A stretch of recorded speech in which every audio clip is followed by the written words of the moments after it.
Hello guys, आज की इस वीडियो में भी हम कंटिन्यू करने वाले हैं लियाम की ही कहानी को, क्योंकि लास्ट वीडियो में हमने इसके पार्ट 1 को डाला था जिसमें हमने 8 एपिसोड को रिकैप किया था, लेकिन उस पर आपने काफी अच्छा सपोर्ट दिखाया। यदि आपने इस वीडियो के पार्ट 1 को नहीं देखा है अब तक तो कोई बात नहीं, आप स्टार्टिंग से देखना स्टार्ट कर सकते हैं। लेकिन यदि आपने पार्ट 1 को देख रखा है तो फिर आप स्किप कर सकते हैं 1 घंटा 27 मिनट की वीडियो को, यहाँ पर कि मैंने काट लगा दिया और वहीं से आप भी अपने पार्ट 2 को एंजॉय कर सकते हैं। लेकिन न्यू व्यूअर्स के लिए मैं इस सीरीज को एपिसोड 1 से स्टार्ट कर देता हूं, जिससे कि उनको हमारे पार्ट 1 को ढूंढना ना पड़े। तो चलो इस सीरीज को भी स्टार्ट करते हैं।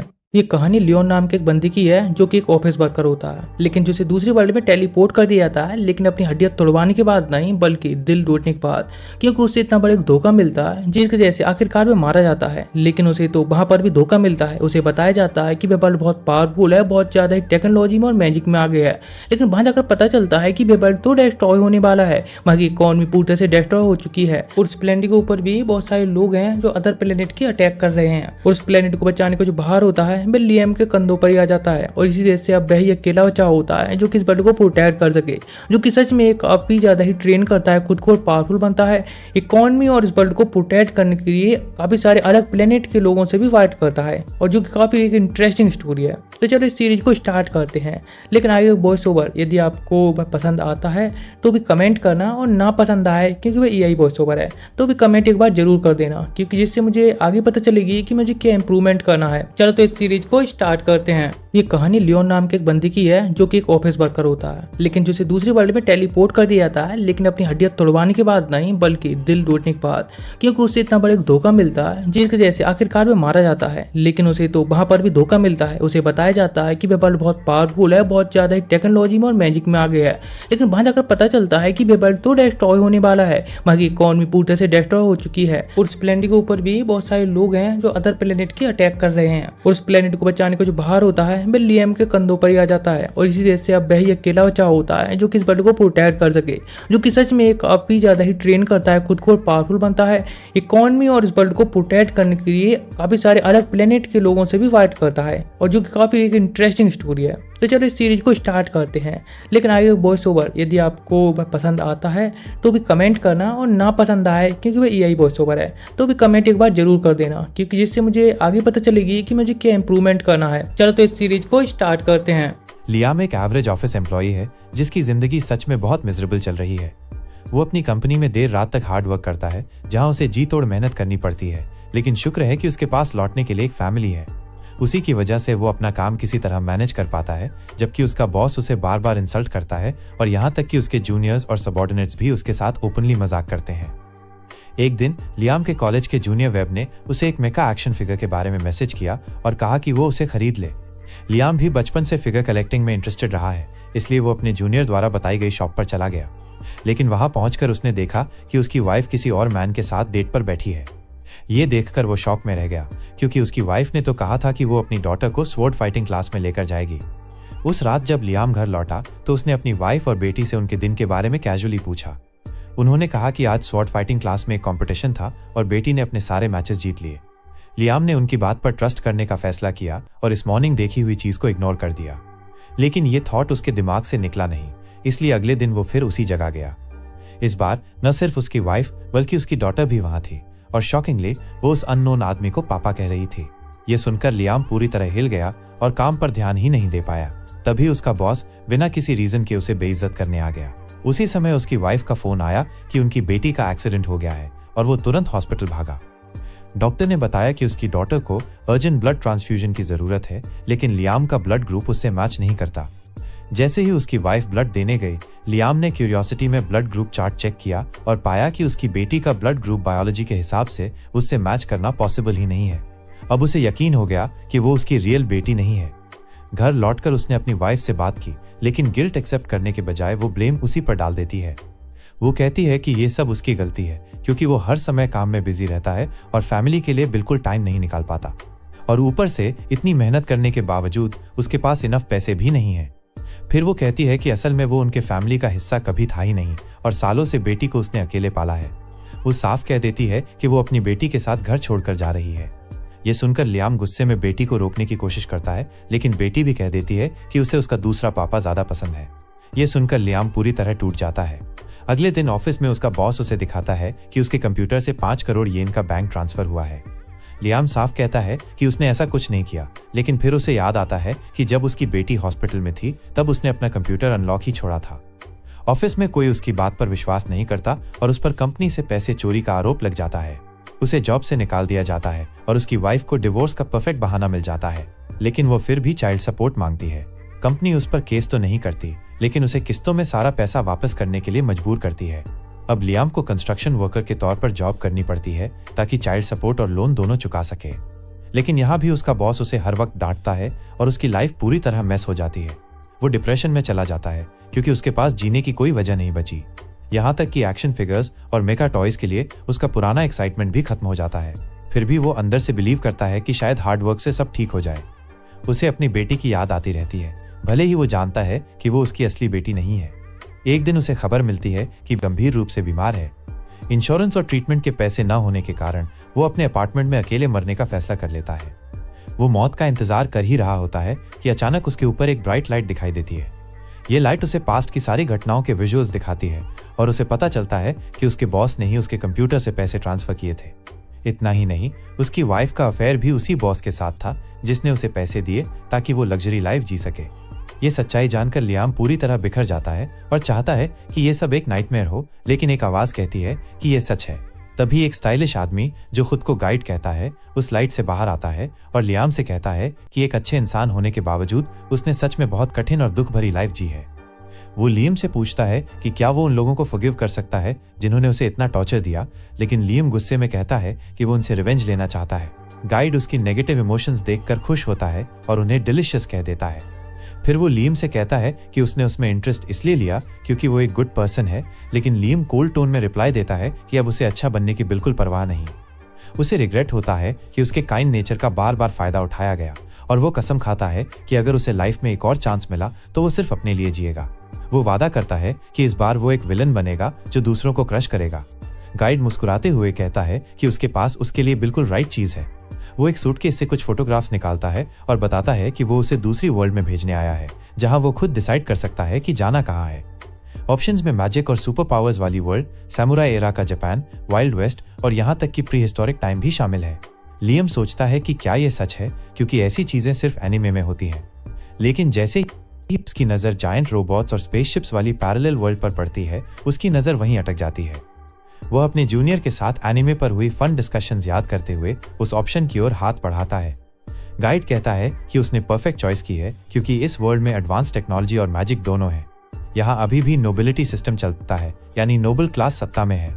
गाइड उसे बताता है कि वो एक प्लैनेट पर रूल करने वाले काउंट के बेटे के रूप में जन्म लेगा। लियम को यह आइडिया अच्छा लगता है और जैसे ही वो जायंट रोबोट वाली इमेज के पास पहुंचता है, वो गाइड के साथ एक कॉन्ट्रैक्ट साइन करता है जो उसे नई दुनिया में भेज देता है। वो विश करता है कि इस बार उसकी लाइफ बेहतर हो। उसका रीबर्थ लियम बैनफील्ड के रूप में होता है, हाइड्रा प्लैनेट के काउंट का ओनली सन, जिस पर डेंस वेजिटेशन का कब्जा है। उसके 5th बर्थडे पर उसकी मदर कहती है कि उसके लिए एक स्पेशल गिफ्ट है। वो उसे एक बड़े केक वाले रूम में ले जाती है और गिफ्ट अनरैप करने के लिए कहती है। गिफ्ट खाली निकलता है, लेकिन उसमें एक रिमोट कंट्रोलर रखा है। उसकी मदर बताती है कि उसका गिफ्ट एक कस्टम मेड AI मेड है। वो उसे कहती है कि रिमोट के जरिए वो अपनी पसंद के फीचर्स चुन सकता है और लियम ऑप्शंस देखकर हैरान रह जाता है। वो अपनी मदर से पूछता है कि उसे AI मेड रोबोट की जरूरत क्यों है। तभी उसके फादर रूम में आते हैं। वो कहते हैं कि उसे इसकी जरूरत पड़ेगी क्योंकि एक और खास बर्थडे गिफ्ट मिलने वाला है। अचानक उसके फादर अनाउंस करते हैं कि वो काउंट बैनफील्ड की टाइटल और पूरे फैमिली एसेट्स उसे गिफ्ट कर रहे हैं। लियम ये सुनकर स्टन्ड रह जाता है, लेकिन उसके फादर रिपीट करते हैं कि आज से वो फैमिली हेड है और अपनी इच्छा से इस प्लैनेट को रूल कर सकता है। बदले में सिर्फ एक डिमांड है, वे दोनों रॉयल कैपिटल में सेटल हो रहे हैं और उसे हर मंथ उन्हें अलाउंस भेजना होगा। लियम के लिए ये डील परफेक्ट है क्योंकि उसे कंप्लीट फ्रीडम मिलती है। फादर अपने बटलर ब्रायन को बुलाते हैं जो कॉन्ट्रैक्ट लाता है। लियम उस पर साइन करता है और हाउस का हेड बन जाता है। पेरेंट्स तुरंत कैपिटल के लिए निकल जाते हैं, बताते हुए कि अब से AI मेड उसकी देखभाल करेगी। लियम सोच नहीं पा रहा कि सिर्फ 5 साल की उम्र में उसे पावर, वेल्थ और इन्फ्लुएंस मिल गया है। वो कसम खाता है कि इस बार वो प्योर विलन बनेगा जो अपनी मर्जी से मजे करेगा और दूसरों को दबाएगा। वो गाइड को थैंक्स देता है, इस बात से अनजान कि गाइड ने कभी उसकी हेल्प करने का इरादा ही नहीं किया था। धरती पर गाइड लियम की लाइफलेस बॉडी के पास खड़ा उसकी पैथेटिक लाइफ का मजाक उड़ा रहा है। फिर वो लियम की चीटिंग वाइफ और उसके बॉस के साथ थोड़ा फन करने का प्लान बनाता है, जो एक लग्जरी रेस्टोरेंट में डिनर कर रहे होते हैं। बॉस प्रिटेंड करता है कि उसे लियम की हालत पर अफसोस है, लेकिन वो औरत एक पल के लिए भी गिल्ट नहीं दिखाती। जब दोनों फ्यूचर प्लान्स डिस्कस कर रहे होते हैं, गाइड अपनी पावर्स से पुलिस को वहां बुला देता है। ऑफिसर्स बॉस को अरेस्ट कर लेते हैं, कंपनी से पैसे चुराने और लियम को फंसाने के चार्जेस में। ये देखकर वो औरत शॉक और ब्रेकडाउन में चली जाती है, क्योंकि उसका प्लान लग्जरी लाइफ अब खत्म हो गया। गाइड को उनके दुखों में बहुत प्लेजर आता है और फिर वो अगले संसार में लियम की सोल का मार्गदर्शन करने के लिए उसके पास लौट आता है। सच तो ये है कि उसने लियम को अगले जन्म में और भी ज्यादा सफरिंग के लिए तैयार किया है। गाइड जानता है कि जब उसे पता चलेगा कि उसके साथ बिट्रेल हुआ है, तो लियम अपनी सारी नकारात्मक भावनाओं को उसकी ओर मोड़ देगा और वो उन भावनाओं को और भी मजबूत बनाने के लिए उन्हें कंज्यूम करेगा। इतना ही नहीं, अगली दुनिया में जीवन काल अविश्वसनीय रूप से लंबा होता है और गाइड उम्मीद करता है कि लियम लंबे समय तक कष्ट सहता रहे और उसे पोषण देता रहे। दूसरी ओर लियम को जल्द ही उसका एआई निर्मित रोबोट मिल जाता है, जिसमें हाईएस्ट स्पेसिफिकेशंस वाले घटक और उसके द्वारा चुनी गई सभी विशेषताएं होती हैं। वो बॉक्स खोलने के लिए बहुत एक्साइटेड है और बटलर ब्रायन उसे बताता है कि उसे बॉक्स खोलने के लिए बस उसे टच करना होगा। जैसे ही लियम पैकेजिंग बॉक्स को छूता है, वो अचानक गायब हो जाता है और एआई से बना रोबोट जिंदा हो जाता है। वो अपना परिचय एमागी के रूप में देती है और लियम भी अपना परिचय देता है। ब्रायन उसे बताता है कि इस बने रोबोट को हर हफ्ते सिर्फ 2 घंटे मेंटेनेंस की जरूरत होती है, लेकिन लियम उसकी बात नहीं सुनता। छोटा बिगड़ैल आदमी एमागी को अपने साथ प्ले रूम में ले जाता है ताकि उसके चेहरे के हर पहलू को बारीकी से देख सके, और जब वे वापस आते हैं तो वो उसके साथ बहुत सहज महसूस करता है। ब्रायन घबरा जाता है, ये सोचकर कि उसका नया मालिक एक बिगड़ैल आदमी है, लेकिन लियम उसे काम डाउन होने के लिए कहता है क्योंकि उसका दिमाग 36 साल के वयस्क जैसा है। ब्रायन उसे बताता है कि 36 साल के लोगों को अभी भी बच्चे ही माना जाता है, और एमागी ये भी बताती है कि एम्पायर में वयस्कता की आधिकारिक उम्र 50 है। हालांकि ज्यादातर लोगों को 100 साल की उम्र तक मैच्योर नहीं माना जाता और एवरेज लाइफ एक्सपेक्टेंसी भी करीब 500 साल है। लियाम अपनी लॉन्ग लाइफ में जो कुछ भी कर सकता है उसकी सोच से एक्साइटेड हो जाता है, लेकिन तभी ब्रायन उसे वार्न करता है कि वो एमागी के बहुत क्लोज ना जाए। लियाम रीजन पूछता है तो बटलर बताता है कि एम्पायर को एआई से सबसे ज्यादा नफरत है, क्योंकि एक बार एआई ने मानवता को ऑलमोस्ट वाइप आउट कर दिया था। लकीली ब्रेव लोगों के एक ग्रुप ने एआई को ह्यूमैनिटी को पूरी तरह खत्म करने से रोका और उन्हीं लोगों ने एम्पायर की फाउंडेशन रखी। अब वे किसी भी फॉर्म में एआई से हेट करते हैं। लियाम को क्यूरियोसिटी होती है कि अगर उसकी मदर को ये सब पता था तो उसने उसे एआई क्यों बनवाया, लेकिन ब्रायन सच छुपाने की कोशिश करता है। लियाम उस पर अब मैं कैप्टन हूं वाला डायलॉग मारता है और उसे सच बताने का ऑर्डर देता है। घबराकर ब्रायन रिवील करता है कि उसके पेरेंट्स उसे छोड़कर भाग गए क्योंकि उनका फैमिली डेट में डूबा हुआ था। ये सुनकर लियाम शॉक हो जाता है और ब्रायन समझाता है कि उसके ग्रेट ग्रैंडफादर बहुत महान व्यक्ति थे, लेकिन उनके बाद के सक्सेसर्स इस प्लैनेट को रूल करने में बुरे निकले। बटलर फर्दर एक्सप्लेन करता है कि उनके ज्यादातर रिसोर्सेज मनी लेंडर्स के पास गिरवी हैं और प्लैनेट की इकोनॉमी भी खराब है। लियाम को समझ नहीं आता कि उसके पेरेंट्स अपने गिरते हुए टेरिटरी का बोझ उस पर क्यों डाल रहे हैं, तो ब्रायन कहता है कि उन्होंने उसे सिर्फ इसीलिए पैदा किया ताकि वे अपनी रिस्पॉन्सिबिलिटीज उसके शोल्डर्स पर डाल सकें। लियाम इस बात से फ्यूरियस हो जाता है कि उसे एक जिंदगी यूज करके छोड़ दिया गया और लगता है यही फिर से होने वाला है। वो डिसाइड करता है कि जब तक वो कर सकता है ऐसा नहीं होने देगा, और एमागी से कहता है कि वे दोनों सोसाइटी से बाहर निकाले गए लोग हैं, इसलिए साथ मिलकर काम करें। वो मेड से कहता है कि मेरे साथ चलो क्योंकि हम साथ में जो चाहें अचीव कर सकते हैं, लेकिन वो रिफ्यूज कर देती है और उसके सामने घुटने टेक देती है। वो कहती है कि इस वर्ल्ड में उसका ओनली पर्पस उसकी सेवा करना है, इसलिए उसे साथ काम करने के लिए कहने की जरूरत नहीं। वो हर तरह से उसकी सर्विस करने का प्रॉमिस करती है और लियाम ह्यूमैनिटी की सेफ्टी के लिए उसे रोबोटिक्स के 3 रूल सिखाने का सोचता है, लेकिन वो तुरंत डिसाइड करता है कि अब वो गुड गाय नहीं रहेगा। वो जितना हो सके सेल्फिश बनने का प्लान बनाता है और तीनों रूल्स को अपने लिए मॉडिफाई कर देता है। पहला रूल, एमागी अपने ओनर को डायरेक्ट या इनडायरेक्ट हार्म नहीं पहुंचा सकती। दूसरा रूल, उसे उसकी सभी ऑर्डर्स मानने होंगे। तीसरा रूल, वो अपनी रक्षा तब तक कर सकती है जब तक पहले 2 रूल्स का वायलेशन न हो। जब एमागी ने तीनों रूल्स अपने सिस्टम में सेट कर लिए तो लियाम उससे पूछता है कि अपने टेरिटरी को बेटर और प्रॉस्परस बनाने के लिए उसे क्या करना चाहिए। वो सजेस्ट करती है कि वो एजुकेशन कैप्सूल यूज करे जो नॉलेज और एक्सपीरियंस सीधे उसके ब्रेन में अपलोड कर देगा और बॉडी को भी स्ट्रांग बना देगा। वो बताती है कि उसे कुछ मंथ्स के लिए कैप्सूल में रहना होगा और इस दौरान वो उसकी जगह टेरिटरी संभाल सकती है। ये सुनकर ब्रायन पैनिक हो जाता है और कहता है कि एक एआई मेड को पूरे टेरिटरी का कंट्रोल देना डेंजरस है। लियाम कहता है कि ये रिस्क नहीं है क्योंकि वो ह्यूमैनिटी को हार्म नहीं करना चाहता और दूसरे रूल के अनुसार एमागी उसके ऑर्डर स्ट्रिक्टली फॉलो करेगी। ब्रायन कहता है कि एम्पायर इसे अप्रूव नहीं करेगा, लेकिन अमागी कॉन्स्टिट्यूशन चेक करती है और बताती है कि एआई को गवर्नेंस में हेल्प करने से रोकने वाला कोई लॉ नहीं है। इसके बाद लियाम ऑर्डर देता है कि कैप्सूल तैयार करो और अपनी अनुपस्थिति में सारे पावर्स अमागी को दे देता है। कैप्सूल में जाने से पहले वो अमागी से पूछता है कि क्या वो इमोशंस फील कर सकती है या सिर्फ मिमिक करती है, क्योंकि वो काफी एडवांस लगती है। अमागी रिप्लाई देती है कि उसे श्योर नहीं है, लेकिन जब लियाम ने उसे पहले साथ काम करने को कहा था, उसका कैश अचानक डेटा से भर गया था। लियाम रियलाइज करता है कि वो सच में कुछ इमोशंस फील कर सकती है और उसे इंस्ट्रक्ट करता है कि जब तक वो पढ़ाई और ट्रेनिंग पूरी करे तब तक सब संभाले। 2 साल बाद लियाम कैप्सूल से बाहर आता है। उसके माइंड में डेकेड्स का नॉलेज और एक्सपीरियंस लोड हो चुका होता है। उसे सरप्राइज होता है कि 2 साल निकल गए और अमागी कहती है कि कैप्सूल में टाइम का एहसास नहीं होता। कैप्सूल की वजह से उसका बॉडी भी बड़ा और स्ट्रांग हो चुका है और अमागी बताती है कि उसे रिहैब की जरूरत होगी ताकि इस बदलाव की आदत डाल सके। रिहैब के बाद लियाम प्लैनेट का चार्ज लेता है और अमागी से रिपोर्ट पाता है कि हालात धीरे धीरे इंप्रूव हो रहे हैं। वह मेन फैसिलिटीज इंस्पेक्ट करने निकलता है। अमागी उसे पहले स्पेसशिप लॉन्च पैड पर ले जाती है और लियाम की आंखें चमक उठती हैं जब वो शिप्स को उड़ान भरते और फ्लोटिंग डॉक्स में डॉक होते देखता है, जो उनकी डिफेंस लाइन का काम करते हैं। वो और एक्साइटेड हो जाता है जब वो सोल्जर्स द्वारा ऑपरेटेड जायंट बैटल रोबोट्स देखता है, लेकिन अमागी कहती है कि ज्यादातर बजट की कमी से इनएक्टिव हैं। लियाम कहता है कि वो भी जायंट बैटल रोबोट में जाना चाहता है और अमागी खुशी खुशी अरेंजमेंट करती है।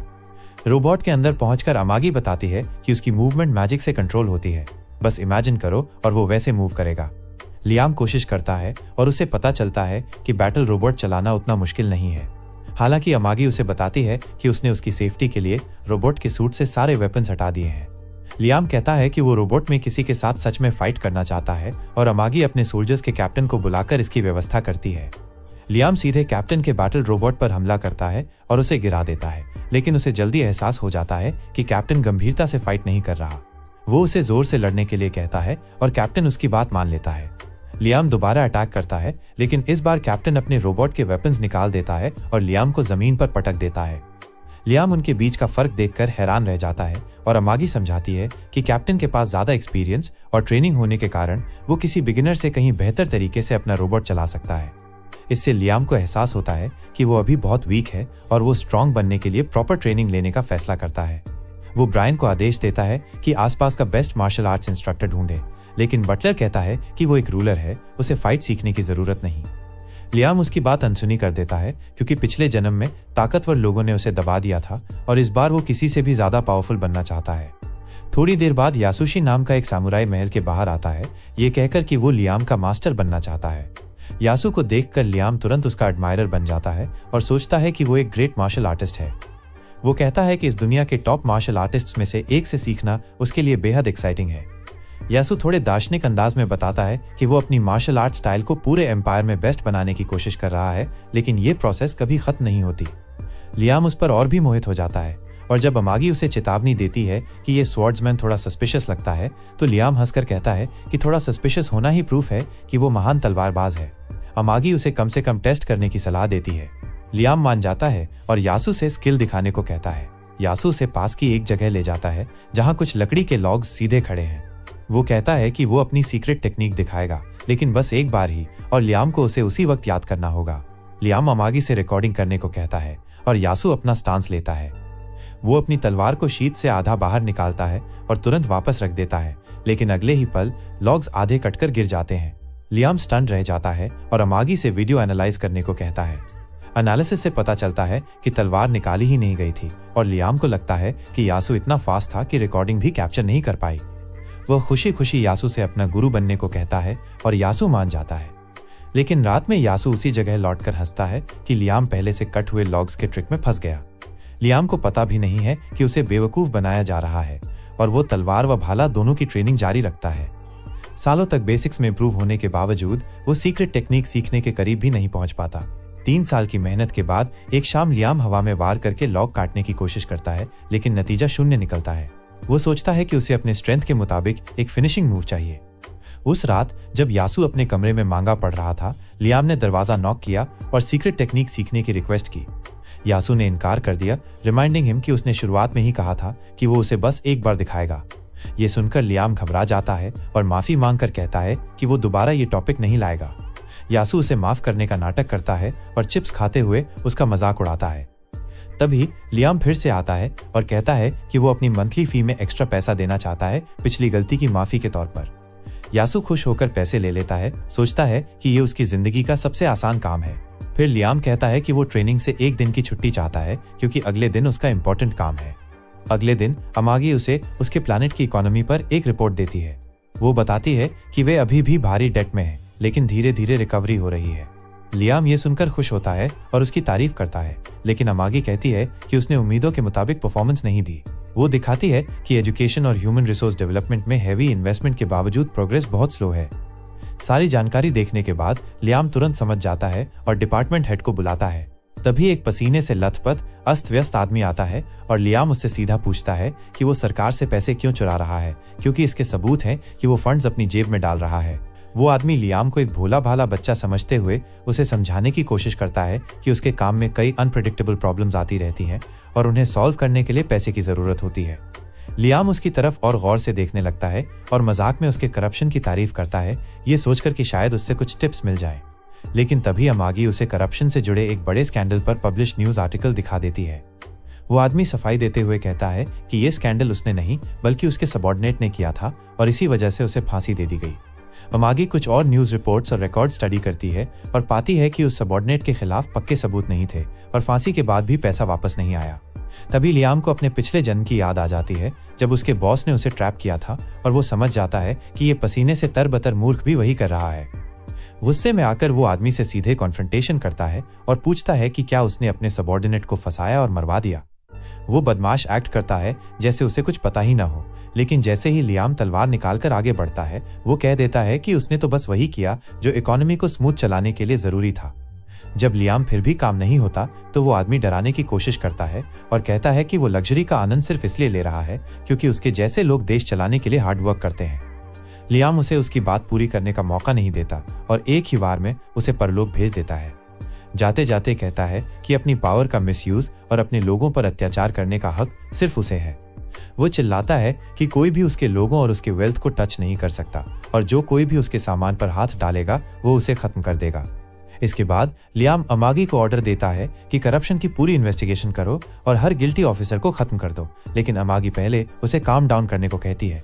लियाम को तभी एहसास होता है कि उसने अभी अभी किसी को मार डाला है, लेकिन अमागी उसे तलवार छुड़ाने में हेल्प करती है।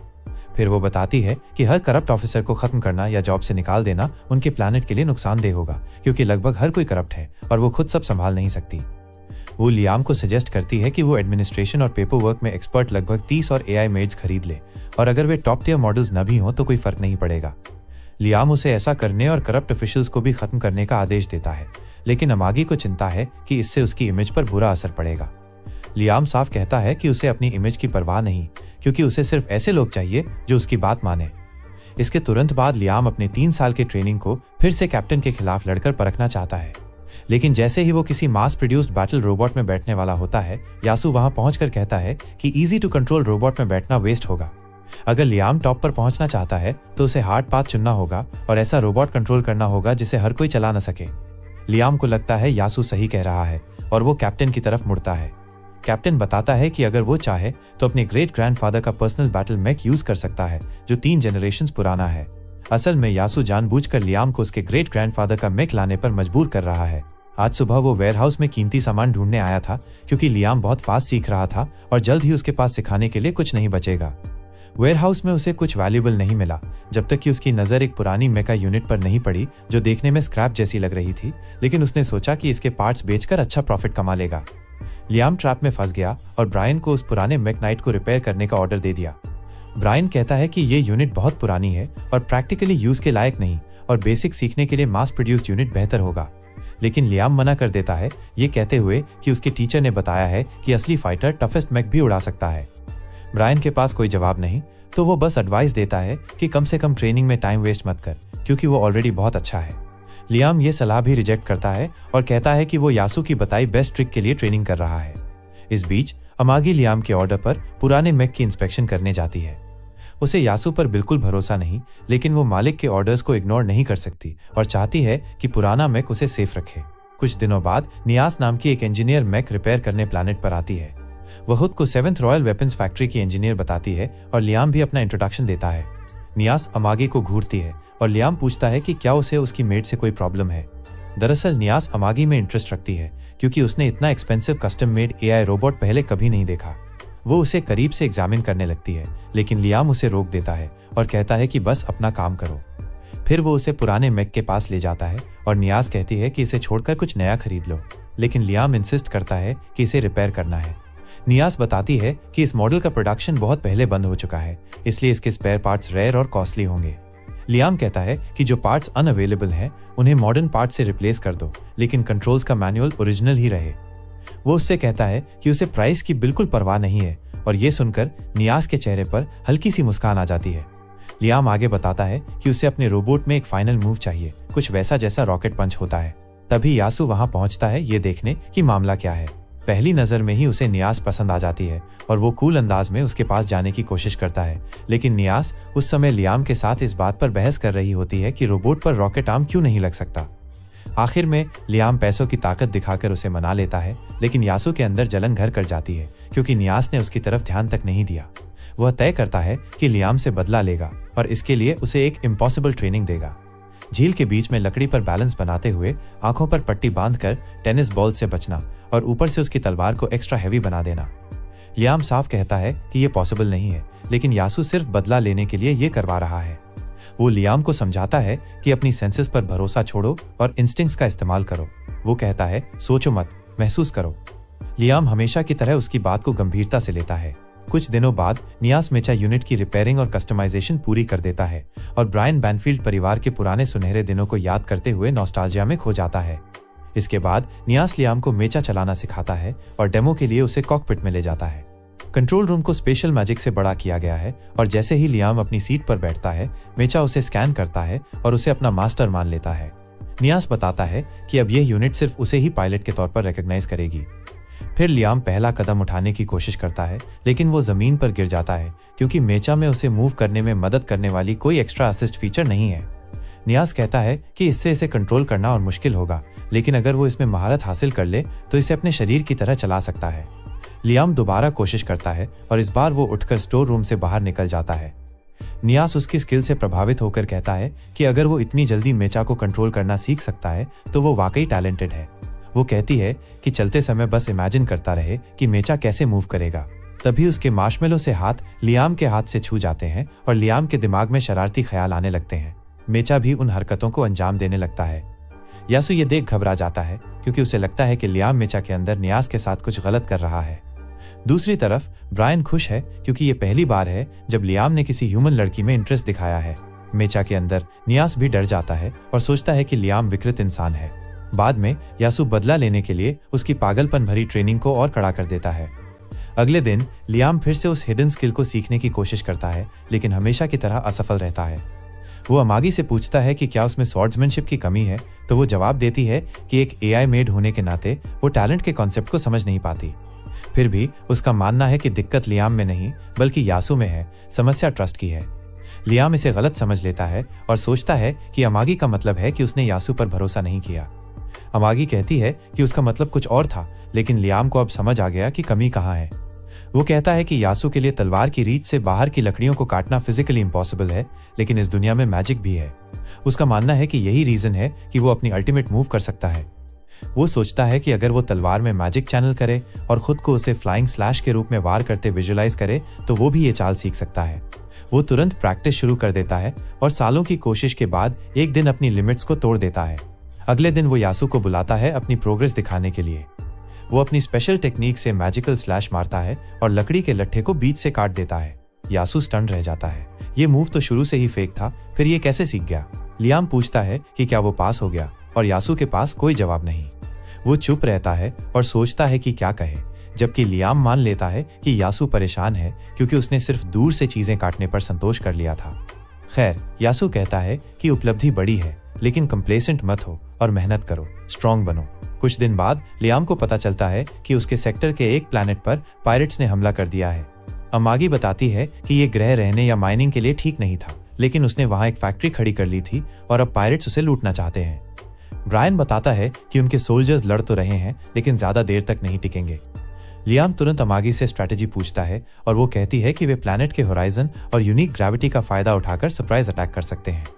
वो लियाम को स्पेस बैटल संभालने और पायरेट्स के शिप पर कब्जा करने को कहती है, जबकि वो खुद फैक्ट्री की रक्षा करेगा। ब्रायन कहता है कि ये रिस्की है, लेकिन लियाम उसकी परवाह नहीं करता और अपने मेका नाइट में घुस जाता है। अमागी उसे ग्रह की तरफ ले जाती है और लियाम बादलों का इस्तेमाल करके छुपकर हमला करता है। पायरेट्स अचानक अटैक से घबरा जाते हैं और पीछे से काउंटर करने की कोशिश करते हैं, लेकिन यासु के इंटेंस ट्रेनिंग के चलते लियाम ने ऑब्जर्वेशन हकी डेवलप कर ली होती है। वो इसे यूज करके बादलों के पीछे छिपे दुश्मनों को ढूंढता है और एक और वेपन से उन्हें खत्म करता है। पायरेट्स घबराकर पीछे हटने का सोचते हैं, लेकिन तभी लियाम अपने फ्लाइंग स्लैश से उनके दर्जनों मेका एक साथ काट डालता है। समुद्री लुटेरे पूरी तरह शॉक्ड रह जाते हैं, क्योंकि उन्होंने पहले कभी ऐसा वेपन नहीं देखा था जो इतनी लॉन्ग रेंज तक अटैक कर सके।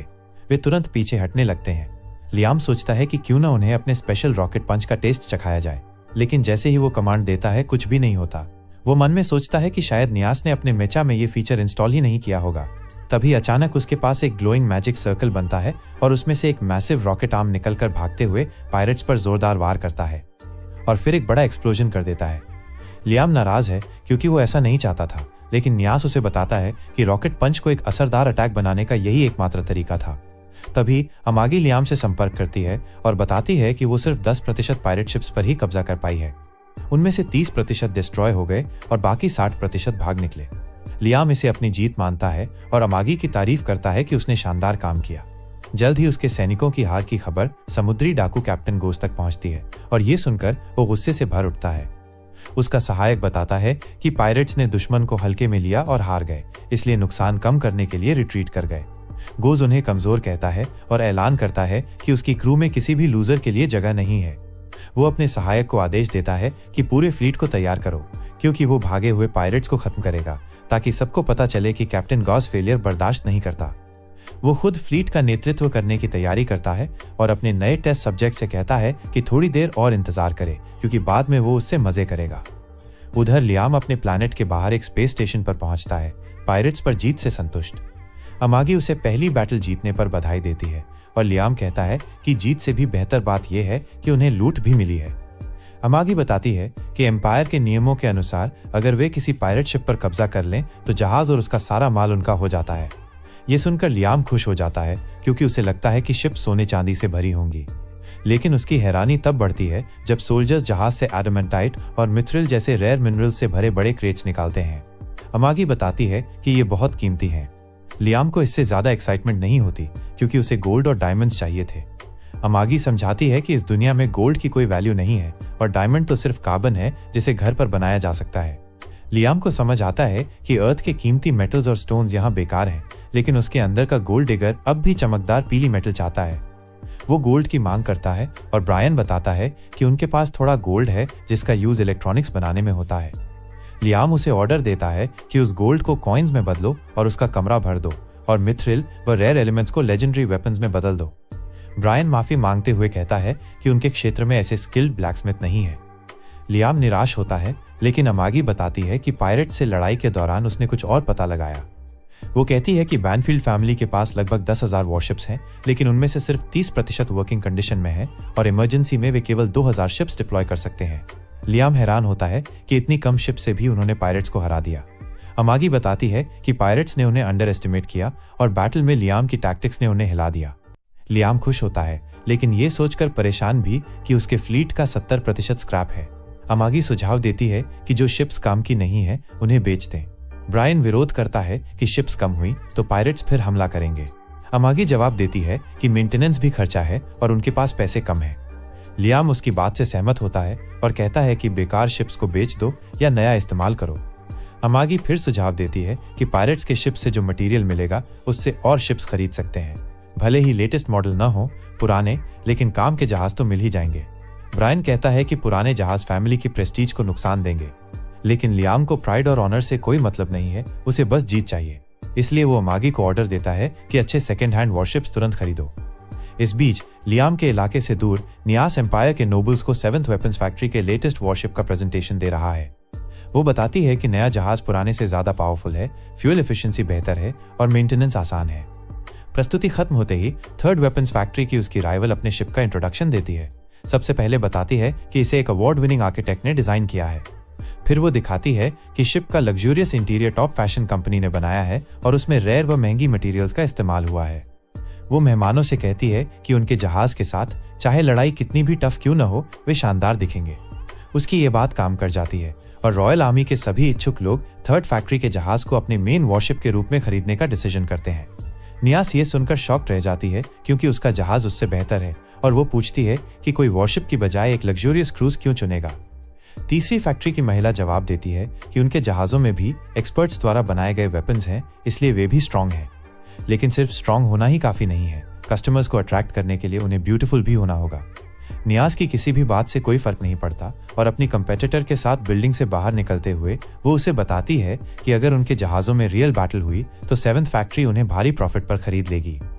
गोरी लड़की उस पर हंसते हुए कहती है कि उनके जहाज कभी फेस टू फेस नहीं होंगे क्योंकि नियास के बनाए सिंपल और बोरिंग जहाज कोई नहीं खरीदेगा।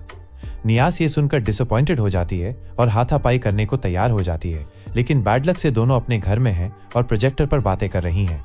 नियास निराश हो जाती है क्योंकि अब उसका बॉस उसे डांटेगा और वो सोचती है कि क्या कोई वेल्दी है जो उनके वॉरशिप्स खरीदेगा। अचानक उसे लियाम की याद आती है जिसने हैंड ऑपरेटेड वॉर आर्मर पहनना चुना था और उसे लगता है कि वो बेवकूफ उसके लिए वॉरशिप्स भी जरूर खरीदेगा। इस बीच गाइड, वो बीमार स्ट्रेंज आदमी जो दूसरों की नेगेटिव फीलिंग से खुश होता है, धरती पर आम लोगों के साथ खेल रहा है। उसे उनकी नेगेटिव इमोशंस पसंद है, लेकिन वे बस भूख बढ़ाने वाली हैं और वो सचमुच लियाम की नेगेटिव फीलिंग्स का इंतजार कर रहा है, ये मानते हुए कि वो पहले से ही बहुत डेट में डूबा होगा। वो नेगेटिव फीलिंग्स की पहली डोज लेने का फैसला करता है और इमेजिनरी वर्ल्ड में प्रवेश करता है, लेकिन ये देखकर शॉक्ड रह जाता है कि लियाम ने उसका शहर बदल दिया है। अब वहां पेड़ पौधे नहीं हैं और कंस्ट्रक्शन काम स्मूथली चल रहा है। गाइड को इस पर विश्वास नहीं हो रहा क्योंकि अब तो शहर और भी वर्स हो गया होगा। फिर वो सोचता है कि कम से कम लियाम को अपनी स्वॉर्ड्समैनशिप से तो निराश होना ही चाहिए क्योंकि उसने खुद यासू नाम के उस फ्रॉड को उसके पास भेजा था। वो उस यूजलेस स्वॉर्ड्समैन का पता लगाने जाता है और उसे एक बार में ड्रंक पाता है और शिकायत करता है कि उसका डिसाइपल कैसे एक टॉप क्लास स्वॉर्ड्समैन बन गया जबकि वो खुद एक थर्ड रेट स्वॉर्ड्समैन भी नहीं है। वो शिकायत करता है कि वो स्टूपिड ट्रेनिंग के तरीकों पर चलता रहा और किसी तरह एक मैजिक ट्रिक की नकल करके उसे रियल अटैक बना दिया। गाइड ये देखकर कंफ्यूज्ड हो जाता है और सीधे लियाम से पूछता है तो पाता है कि अब वो हूबहू वही ट्रिक कॉपी कर सकता है जो यासू ने उसे पहली मुलाकात में दिखाई थी। हालांकि लियाम इससे सेटिस्फाइड नहीं है क्योंकि उसे लगता है कि यासू ने उसे ये दिखाने के लिए अपना लेवल कम कर लिया है और अगर वो अपनी पूरी पावर लगा दे तो वो 1 माइल दूर से भी टारगेट को काट सकता है। वो और हार्ड ट्रेनिंग जारी रखने का फैसला करता है और स्वॉट प्ले करते हुए सोचता है कि जब उसके पेरेंट्स ने उसे छोड़ा था तो उसकी लाइफ कितनी बैडली शुरू हुई थी, लेकिन अच्छे लोगों के आने से वो सही चॉइस कर पाया। वो गाइड को यहाँ भेजने के लिए थैंक्स करता है और ये पॉजिटिव फीलिंग्स उस स्ट्रेंज को घुटनों के बल गिरा देती हैं क्योंकि पॉजिटिविटी के संपर्क में आने पर उसे दर्द होता है। वो तुरंत यासू की नेगेटिव फीलिंग्स को अपने हेल्थ के लिए ग्रहण कर लेता है और सोचता है कि लियाम इतना हैप्पी कैसे हो सकता है। उसे यकीन है कि उसने उसे यहाँ भेजकर कोई गलती नहीं की है और लियाम अभी जिस खुशी का सामना कर रहा है वो उसे और भी ज्यादा रुलाएगी जब उसे पता चलेगा कि उसकी लाइफ बर्बाद हो रही है। कुछ दिनों बाद अमागी ने लियाम को बताया कि रॉयल आर्मी अपने वॉरशिप्स को लेटेस्ट मॉडल से रिप्लेस कर रही है और वे अब तक यूज किए जा रहे वॉरशिप्स को बेचने के लिए एग्री हो गए हैं। लियाम को ये डील पसंद आता है, लेकिन फिर अमागी उसे बताती है कि रॉयल आर्मी ने एक कंडीशन रखी है कि उन्हें कुछ रिजर्व ऑफिसर्स और सोल्जर्स को एक्सेप्ट करना होगा जो जल्द ही रिटायर्ड होने वाले हैं। लियाम को लगता है कि रॉयल आर्मी अनवांटेड लोगों को उन्हें सौंप रही है, लेकिन अमागी कहती है कि ये एक अच्छा आइडिया है क्योंकि भले ही सोल्जर्स सेकंड रेट हों, उनके पास उनके बेस्ट सोल्जर्स से ज्यादा एक्सपीरियंस है और उन्हें आर्मी में शामिल करने से बैनफील्ड एस्टेट को फायदा होगा। ये सुनकर लियाम डील पर आगे बढ़ने का फैसला करता है और गाइड उसके पास कुछ ट्रू और जस्टिस लविंग सोल्जर्स को भेजने का फैसला करता है जो एक इविल लॉर्ड को टॉलरेट नहीं करेंगे और उसके खिलाफ रिबेलियन करेंगे। दूसरी ओर यासू बार की अपनी जर्नी से ड्रंक है, लेकिन जब वो नियास को अपने रूम के बाहर से पुकारते हुए सुनता है तो वो तुरंत सोबर हो जाता है। वो उसे अंदर बुलाता है और नियास उसकी तारीफ करते हुए कहती है कि उसने इतनी कम उम्र में लियाम को एक स्किल्ड स्वॉर्ड्समैन बनने के लिए ट्रेन किया है। यासू को लगता है कि वो उस पर दबाव डाल रही है, लेकिन नियास सिर्फ लियाम के बारे में इंफॉर्मेशन चाहती है ताकि वो उसके साथ बिजनेस कर सके। ये मिसअंडरस्टैंडिंग उनकी बातचीत के दौरान बनी रहती है और यासू को लगता है कि नियास उसके हॉबीज और पसंद के बारे में जानना चाहती है, जबकि वो जानना चाहती है कि वो लियाम को उनके वॉरशिप्स खरीदने के लिए किस तरह का फ्री ऑफर दे सकती है। वो एक लड़के की तरह बिहेव करने की कोशिश करता है, लेकिन जब नियास बार बार प्लीड करती है तो वो ऑफिस की महिलाओं के लिए अपनी पहचान रिवील कर देता है। खैर, नियाज को लगता है कि लियाम को यही पसंद है, इसलिए जब वो अगली बार उससे मिलने जाती है तो बिल्कुल वैसे ही कपड़े पहनती है जैसे यासू ने उसे बताया था। वो टिकटॉक थॉट की तरह बिहेव करने लगती है और उससे अपने शिप्स खरीदने के लिए कहती है, लेकिन लियाम तुरंत मना कर देता है और कहता है कि उसने अभी अभी पुराने शिप्स और सोल्जर्स का एक पूरा दस्ता खरीदा है। ये जानने पर कि वो रॉयल आर्मी से शिप्स लाया है, नियाज थर्ड वेपन्स फैक्ट्री को भी उसके रास्ते में आने के लिए कोसती है, लेकिन वो लियाम को डेमो दिए बिना जाने से इनकार कर देती है। वो उसे अपनी फैक्ट्री के उन शिप्स के बारे में बताती है जो बेहतरीन परफॉर्मेंस के लिए डिजाइन किए गए हैं, और वो उससे कहता है कि अगर वे इतने अच्छे हैं तो उन्हें रॉयल आर्मी को बेच दे। नियाज रोती है कि वो अपनी प्रेजेंटेशन से उन्हें मना नहीं पाई। वो लियाम से उसके 100 शिप्स खरीदने की भी विनती करती है और कहती है कि अगर उसके पास पैसे नहीं हैं तो वो लोन लेकर बाद में चुका सकता है।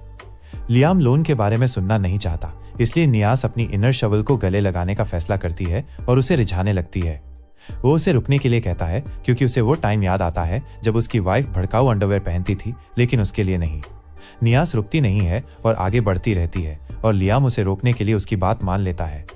वो उससे 300 वॉरशिप्स खरीदने का फैसला करता है क्योंकि अमागी उसे बताती है कि ये फ्यूचर में काम आएंगे, और नियाज खुशी खुशी उन्हें उसके लिए तैयार करने दौड़ती है। बाहर वो अपने साथी से कांटेक्ट करती है और उसे बताती है कि कैसे उसने एक रिच को 300 शिप्स बेचने के लिए बहकाया, और ब्रायन और यासू दोनों ये सुन लेते हैं। ब्रायन को चिंता होती है कि लियाम एक हनी ट्रैप में फंस गया है, वहीं यासू गुस्से में है, ये सोचकर कि लियाम ने नियाज पर कंट्रोल किया है, जबकि वो उसकी टीचर को क्लियरली पसंद करता है। इसके तुरंत बाद नियाज लियाम द्वारा ऑर्डर किए गए 300 एडवांस्ड वॉरशिप्स पहुंचा देती है, और साथ ही रॉयल आर्मी से खरीदे गए सेकेंड हैंड वॉरशिप्स भी पहुंचते हैं। इस बीच यासू अभी भी नियाज द्वारा लियाम को फंसाने की कोशिश पर नाराज है क्योंकि उसे लगता है कि ये लियाम की गलती है। उसे लगता है कि लियाम ने उसके लिए ऐसा करने के लिए उसे पैसे दिए थे और वो उसे इसके लिए माफ नहीं कर सकता। खैर, कोई तो उसकी नेगेटिव इमोशंस देखकर खुश है, और वो है गाइड। वो चाहता है कि यासू लियाम पर और गुस्सा करे और फिर उसे इस तरह चोट पहुंचाए कि लियाम भी गहरी नेगेटिव फीलिंग से भर जाए। अपने टीचर की बदला लेने की इच्छा से अनजान लियाम 7th वेपन्स फैक्ट्री के लेटेस्ट वॉरशिप्स का इंस्पेक्शन करने जाता है और नियाज उसे वहां घुमाने के लिए मौजूद होती है। लियाम कहता है कि भले ही ये पूरी तरह से लग्जूरियस ना हो, लेकिन एक नया मॉडल अच्छी चीज है। नियाज उसे बताती है कि लग्जरी बेकार है, लेकिन लियाम जवाब देता है कि उसे वैसे भी इसकी जरूरत है। नियाज प्रिटेंड करती है कि उसने ये बात नहीं सुनी और उसे ऐश वाइपर नाम के वॉरशिप के बारे में बताना शुरू करती है। वो एक कार सेल्समैन की तरह बिहेव करने लगती है और लियाम से कहती है कि वो पहले 3000 स्पेस किलोमीटर्स तक शिप को 25% से कम पावर पर चलाए और हर 5000 स्पेस किलोमीटर्स पर न्यूट्रिनो ऑयल बदले। वो उसे ये भी बताती है कि अगर वो शिप्स की रिपेयर के लिए उनकी फैक्ट्री से कांटेक्ट करेगा तो उसे लॉयल्टी पॉइंट्स मिलेंगे जिनसे उसे बेनिफिट होगा, और लियाम पूछता है कि क्या वो उसे वॉरशिप्स बेच रही है या कार्स। नियाज ये भी इग्नोर करने का नाटक करती है और उससे रिसीट पर सिग्नेचर करने को कहती है। उसके बाद नियाज फिर से एक वेश्या की तरह बिहेव करने लगती है और लियाम से उन पायरेट शिप्स को देने की डिमांड करती है जिन्हें उसने हाल ही में पकड़ा था। लियाम मना कर देता है और कहता है कि वो उन्हें भी अपने फ्लीट में शामिल करने की योजना बना रहा है, लेकिन वो लगातार विनती करती रहती है। अचानक अमागी को एक आइडिया आता है और वो लियाम से कहती है कि वे कुछ शिप्स नियाज को दे सकते हैं और बाकी को रिपेयर करने के लिए कह सकते हैं, क्योंकि ज्यादातर शिप्स बहुत खराब कंडीशन में हैं और कभी भी वर्क करना बंद कर सकते हैं। नियाज कहती है कि वो खुशी खुशी उन कंडीशंस को एक्सेप्ट कर लेगी, क्योंकि पायरेट शिप्स एम्पायर के बाहर की अननोन टेक्नोलॉजी का इस्तेमाल करते हैं और सभी रिसर्चर्स उनका स्टडी करने के लिए ईगर हैं। लियाम को भी ये आइडिया पसंद आता है और वो तुरंत अमागी और नियाज को पायरेट शिप्स की जांच करने के लिए ले जाता है। वे पाते हैं कि इसका इंटीरियर उनके शिप से काफी अलग है और नियाज को इसके कंट्रोल पैनल पर कई नए बटन्स मिलते हैं। लियाम की नजर एक स्टीयरिंग व्हील पर पड़ती है और उसे देखकर उसके अंदर का वन पीस वेब जाग उठता है। वो नियाज से कहता है कि वो इस स्टीयरिंग व्हील को अपने वॉरशिप पर लगाना चाहता है, और नियाज उसे वार्न करती है कि ये यूजलेस होगा क्योंकि इससे शिप को कंट्रोल करना मुश्किल हो जाएगा। लियाम एक बच्चे की तरह बिहेव करने की कोशिश करता है और कहता है कि कभी कभी इंसान वही चाहता है जो उसका दिल कहता है, भले ही वो यूजलेस हो।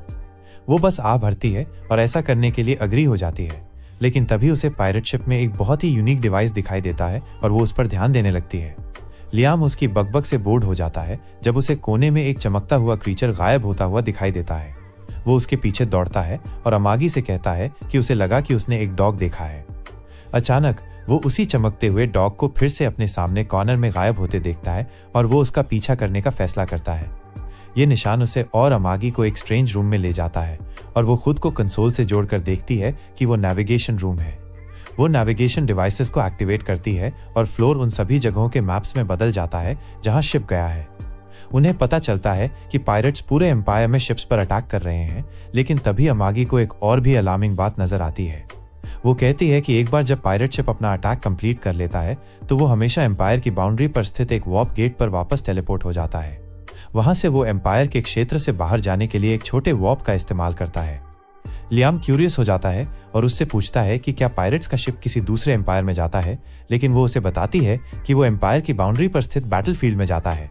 वो बताती है कि ये विभिन्न नेशंस और नोबल्स के लिए वॉर जोन रहा है और लियाम को एहसास होता है कि पायरेट्स इसका इस्तेमाल इसलिए कर रहे हैं क्योंकि इस केओटिक क्षेत्र में कोई भी उन्हें पकड़ने की जहमत नहीं उठाता। फिर वो अमागी से पूछता है कि जब वे शॉर्ट वॉर्प का इस्तेमाल करते हैं तो उनका डेस्टिनेशन क्या होता है, और वो कहती है कि ये कोई फिक्स्ड पॉइंट नहीं है बल्कि उसे एक पैटर्न का आभास होता है। वो पैटर्न को डिकोड करना शुरू करती है और कुछ ही सेकंड्स में उसे पता चलता है कि शॉर्ट वॉर्प के लिए उनका डेस्टिनेशन एक अनयूजुअल क्लास वाला एक ईविल प्लैनेट है जो छोटे ब्लैक होल से भरे क्षेत्र में बहुत फास्ट घूमता है। वो कहती है कि ब्लैक होल का ग्रेविटी इस ऑर्बिट को वास्तव में अनप्रेडिक्टेबल बना देता है और पायरेट्स केवल इसलिए उस तक टेलीपोर्ट कर सकते हैं क्योंकि उन्हें इसके बारे में पहले से नॉलेज होती है। लियाम अब सचमुच क्यूरियस है और वो कहता है कि ये ईविल प्लैनेट कुछ छिपाने के लिए परफेक्ट जगह है। अमागी एग्री होती है और कहती है कि ये पायरेट्स का सीक्रेट बेस होगा, लेकिन लियाम उससे सहमत नहीं होता। वो कहता है कि ये निश्चित रूप से एक ट्रेजर आइलैंड है क्योंकि पायरेट्स हमेशा अपने रेड्स के बाद ट्रेजर आइलैंड्स पर रुकते हैं। वो अमागी से कहता है कि वो अपना फ्लीट तुरंत तैयार कर ले क्योंकि वे ट्रेजर हंट पर जा रहे हैं। दूसरी ओर पायरेट कैप्टन गॉज ने अपने उन साथियों को पकड़ लिया है जो लियाम से लड़ाई हारकर भाग गए थे। गॉज इस बात से एंग्री है कि उसके लोग एक गरीब और वीक लॉर्ड से हार गए और वो अनाउंस करता है कि वो खुद लियाम को क्रश करके अपना ऑनर वापस लाएगा। लेकिन उससे पहले वह वापस भागे हुए कावर्ड्स के शिप्स को डिस्ट्रॉय कर देता है और फिर अपने मेन को एम्पायर की बाउंड्री पर स्थित पुमोनिया गेट पर अटैक करने का ऑर्डर देता है। उसी समय लियाम और उसके सोल्जर्स भी अपनी शॉर्ट डिस्टेंस की टैंगल जर्नी पूरी कर लेते हैं और अपने सबसे नजदीकी टैंगल गेट पर पहुंच जाते हैं जो उन्हें पुमोनिया गेट तक ले जाएगा। हालांकि वे इसका यूज नहीं कर सकते क्योंकि टैंगल गेट की मेंटेनेंस करने वाले ऑफिशियल्स उन्हें परमिशन नहीं देते। सुपरवाइजर लियाम से कांटेक्ट करता है और उसे बताता है कि उसे अपने व्हीकल्स के वेट और तय की गई डिस्टेंस के आधार पर टैंगल गेट्स का यूज करने के लिए टोल देना होगा। वो लियाम को क्लियरली बताता है कि 7000 वॉरशिप्स को एम्पायर की बाउंड्री तक टेलीपोर्ट करने का टोल काफी ज्यादा है और उसे एडवांस पेमेंट की जरूरत है क्योंकि उसे बैनफील्ड फैमिली की बाद में टोल चुकाने की कैपेबिलिटी पर भरोसा नहीं है। लियाम प्रॉमिस करता है कि लौटने पर वो पूरी अमाउंट चुका देगा, लेकिन सुपरवाइजर उसे बताता है कि उसके लौटने की कोई गारंटी नहीं है क्योंकि अगर वो पायरेट्स के हाथों पकड़ा गया तो उसका काम तमाम हो जाएगा। लियाम रिटर्न से इनकार कर देता है क्योंकि उसे अपने सोल्जर्स को यहाँ लाने में बहुत पैसा खर्च करना पड़ा है और वो अपना पर्स लाने में अपना टाइम और रिसोर्सेज वेस्ट नहीं करना चाहता। फिर वो एक कैरियन बन जाता है और कहता है कि वो मैनेजर से बात करना चाहता है। सुपरवाइजर उसे बताता है कि वो यहाँ सबसे हाईएस्ट पद है और लियाम उससे फेस टू फेस बात करने का फैसला करता है। अमागी को लगता है कि इससे कुछ नहीं बदलेगा क्योंकि अभी तो उनके बीच कोई एग्रीमेंट भी नहीं हुआ है, लेकिन लियाम उसे बताता है कि ह्यूमंस में एक यूनिक एबिलिटी होती है कि जब वे फेस टू फेस मिलते हैं तो एक दूसरे को बेटर समझ पाते हैं। इस बीच गोज और उसके पायरेट शिप्स पुमोनिया गेट पहुंच जाते हैं और उनके पक्ष के ऑफिशियल्स पहले से ही उसकी गिरफ्त में हैं। वो उन्हें नॉर्मल अमाउंट देता है और उन्हें वॉर्प गेट को उस लोकेशन से कनेक्ट करने के लिए कहता है जहां लियाम के सोल्जर्स इंतजार कर रहे हैं, लेकिन उसे अभी तक इसकी नॉलेज नहीं है। उसी समय लियाम वॉर्प गेट अथॉरिटी के ऑफिस में है और वो सुपरवाइजर से कहता है कि वो उसके लिए गेट खोल दे क्योंकि उसके लौटने पर वो उसे जरूर पैसे देगा। हालांकि सुपरवाइजर अपने काम पर अड़ा रहता है और उसे समझाने की सारी कोशिशों को रिजेक्ट कर देता है। तभी उसे पायरेट्स के आने की अलर्ट मिलती है और वो लियाम से कहता है कि वो घर चला जाए क्योंकि उसे और भी काम है। लियाम इस बात से डिसअपॉइंटेड होता है, लेकिन तभी उसे फिर से चमकता हुआ डॉग अपने पीछे दौड़ता हुआ महसूस होता है और वो देखने का फैसला करता है कि आखिर क्या हो रहा है। इसी बीच पायरेट्स वॉर्प गेट में घुस जाते हैं और एक वर्म होल उन्हें दूसरी तरफ के गेट से जोड़ता है। गेट से गुजरते हुए गॉज अपने मेन से कहता है कि वे बैनफील्ड फैमिली को डिस्ट्रॉय कर देंगे और उनके पास जो कुछ भी है उसे लूट करेंगे। दूसरी ओर लियाम की तरफ का सुपरवाइजर अपने सबऑर्डिनेट से कहता है कि इस बात की चिंता न करें कि वॉर्प गेट के दूसरी तरफ से कौन आ रहा है क्योंकि ये उनका काम नहीं है। हालांकि उसका सबऑर्डिनेट जानता है कि ये एक पायरेट क्रू है और वो लियाम के फ्लीट के बारे में चिंतित है जो इस समय वेटिंग एरिया में डिप्लॉयड है। सुपरवाइजर उसे वरी करना बंद करने के लिए कहता है क्योंकि पायरेट्स का किसी वीक नोबल फैमिली को टारगेट करना नेचुरल है और उन्हें अपनी नोज वहां नहीं डालनी चाहिए जहां उनकी जगह नहीं है क्योंकि उन्हें पायरेट से बहुत पैसा मिलता है। फिर वो कंट्रोल रूम में सभी को बताता है कि वे अब 30 मिनट्स का ब्रेक लेंगे ताकि वे कुछ भी न देखें और न ही सुने और 30 मिनट्स ही पायरेट्स को गेट क्रॉस करने में लगेंगे। खैर, जैसे ही सभी कंट्रोल रूम से बाहर निकलते हैं, लियाम चमकते डॉग का पीछा करते हुए वहां पहुंच जाता है। वो अभी भी कंफ्यूज्ड है, लेकिन जब उसे पता चलता है कि वो कंट्रोल रूम में है और वार्प गेट पोमोनिया से जुड़ गया है, तो वो अचानक खुश हो जाता है। उसे लगता है कि सुपरवाइजर ने उसकी बात सबके सामने सुनने से इनकार कर दिया था, लेकिन वो अचुनदेरा निकला जिसने आखिरकार चुपके से उसकी मदद की। लियाम को लगता है कि सब लोग कंट्रोल रूम छोड़कर इसलिए गए थे ताकि ये सीक्रेट रहे कि उन्होंने उसकी मदद की। वो खुश हो जाता है, लेकिन फिर उसे पता चलता है कि वर्म होल की डायरेक्शन उल्टी है और वो इसे फिक्स करने का फैसला करता है।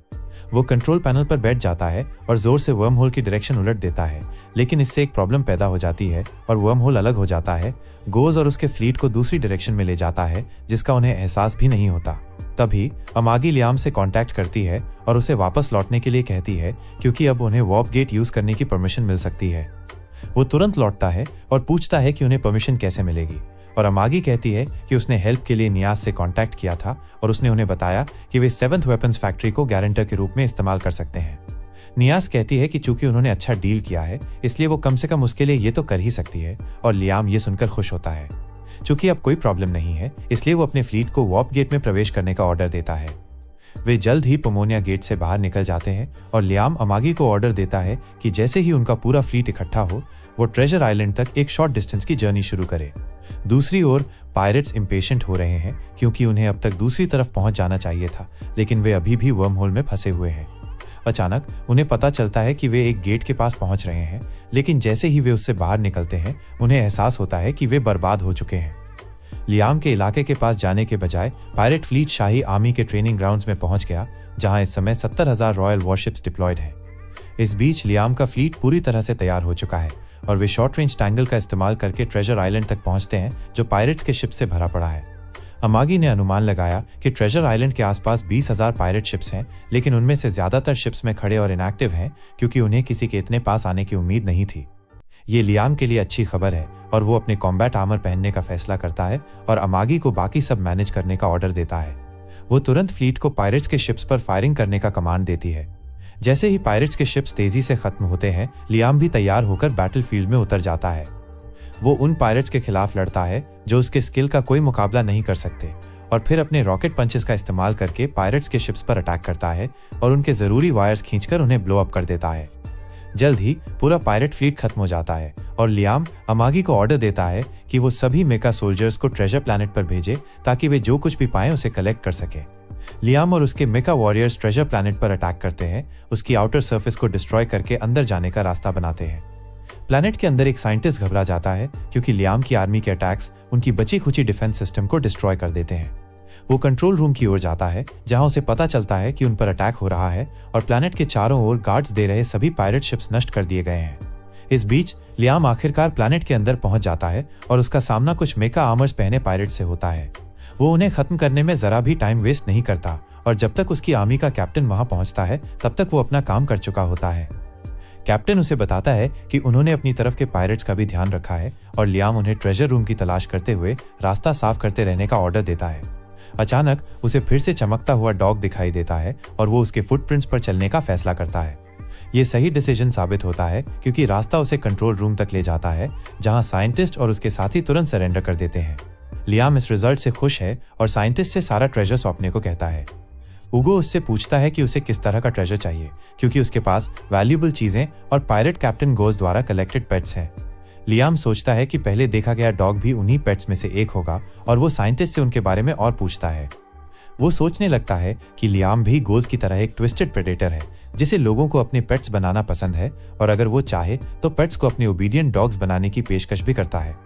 लियाम को उसकी एक भी बात समझ नहीं आती, इसलिए साइंटिस्ट उसे उस लेबोरेटरी में ले जाने का फैसला करता है, जहां वो अपने सभी सब्जेक्ट्स को रखता है और उन्हें वे लड़कियां दिखाता है जो उसके एक्सपेरिमेंट्स की वजह से भयानक मॉन्स्टर्स में बदल गई हैं। एक सोल्जर को उल्टी आने लगती है, क्योंकि वो इसे बर्दाश्त नहीं कर पाता।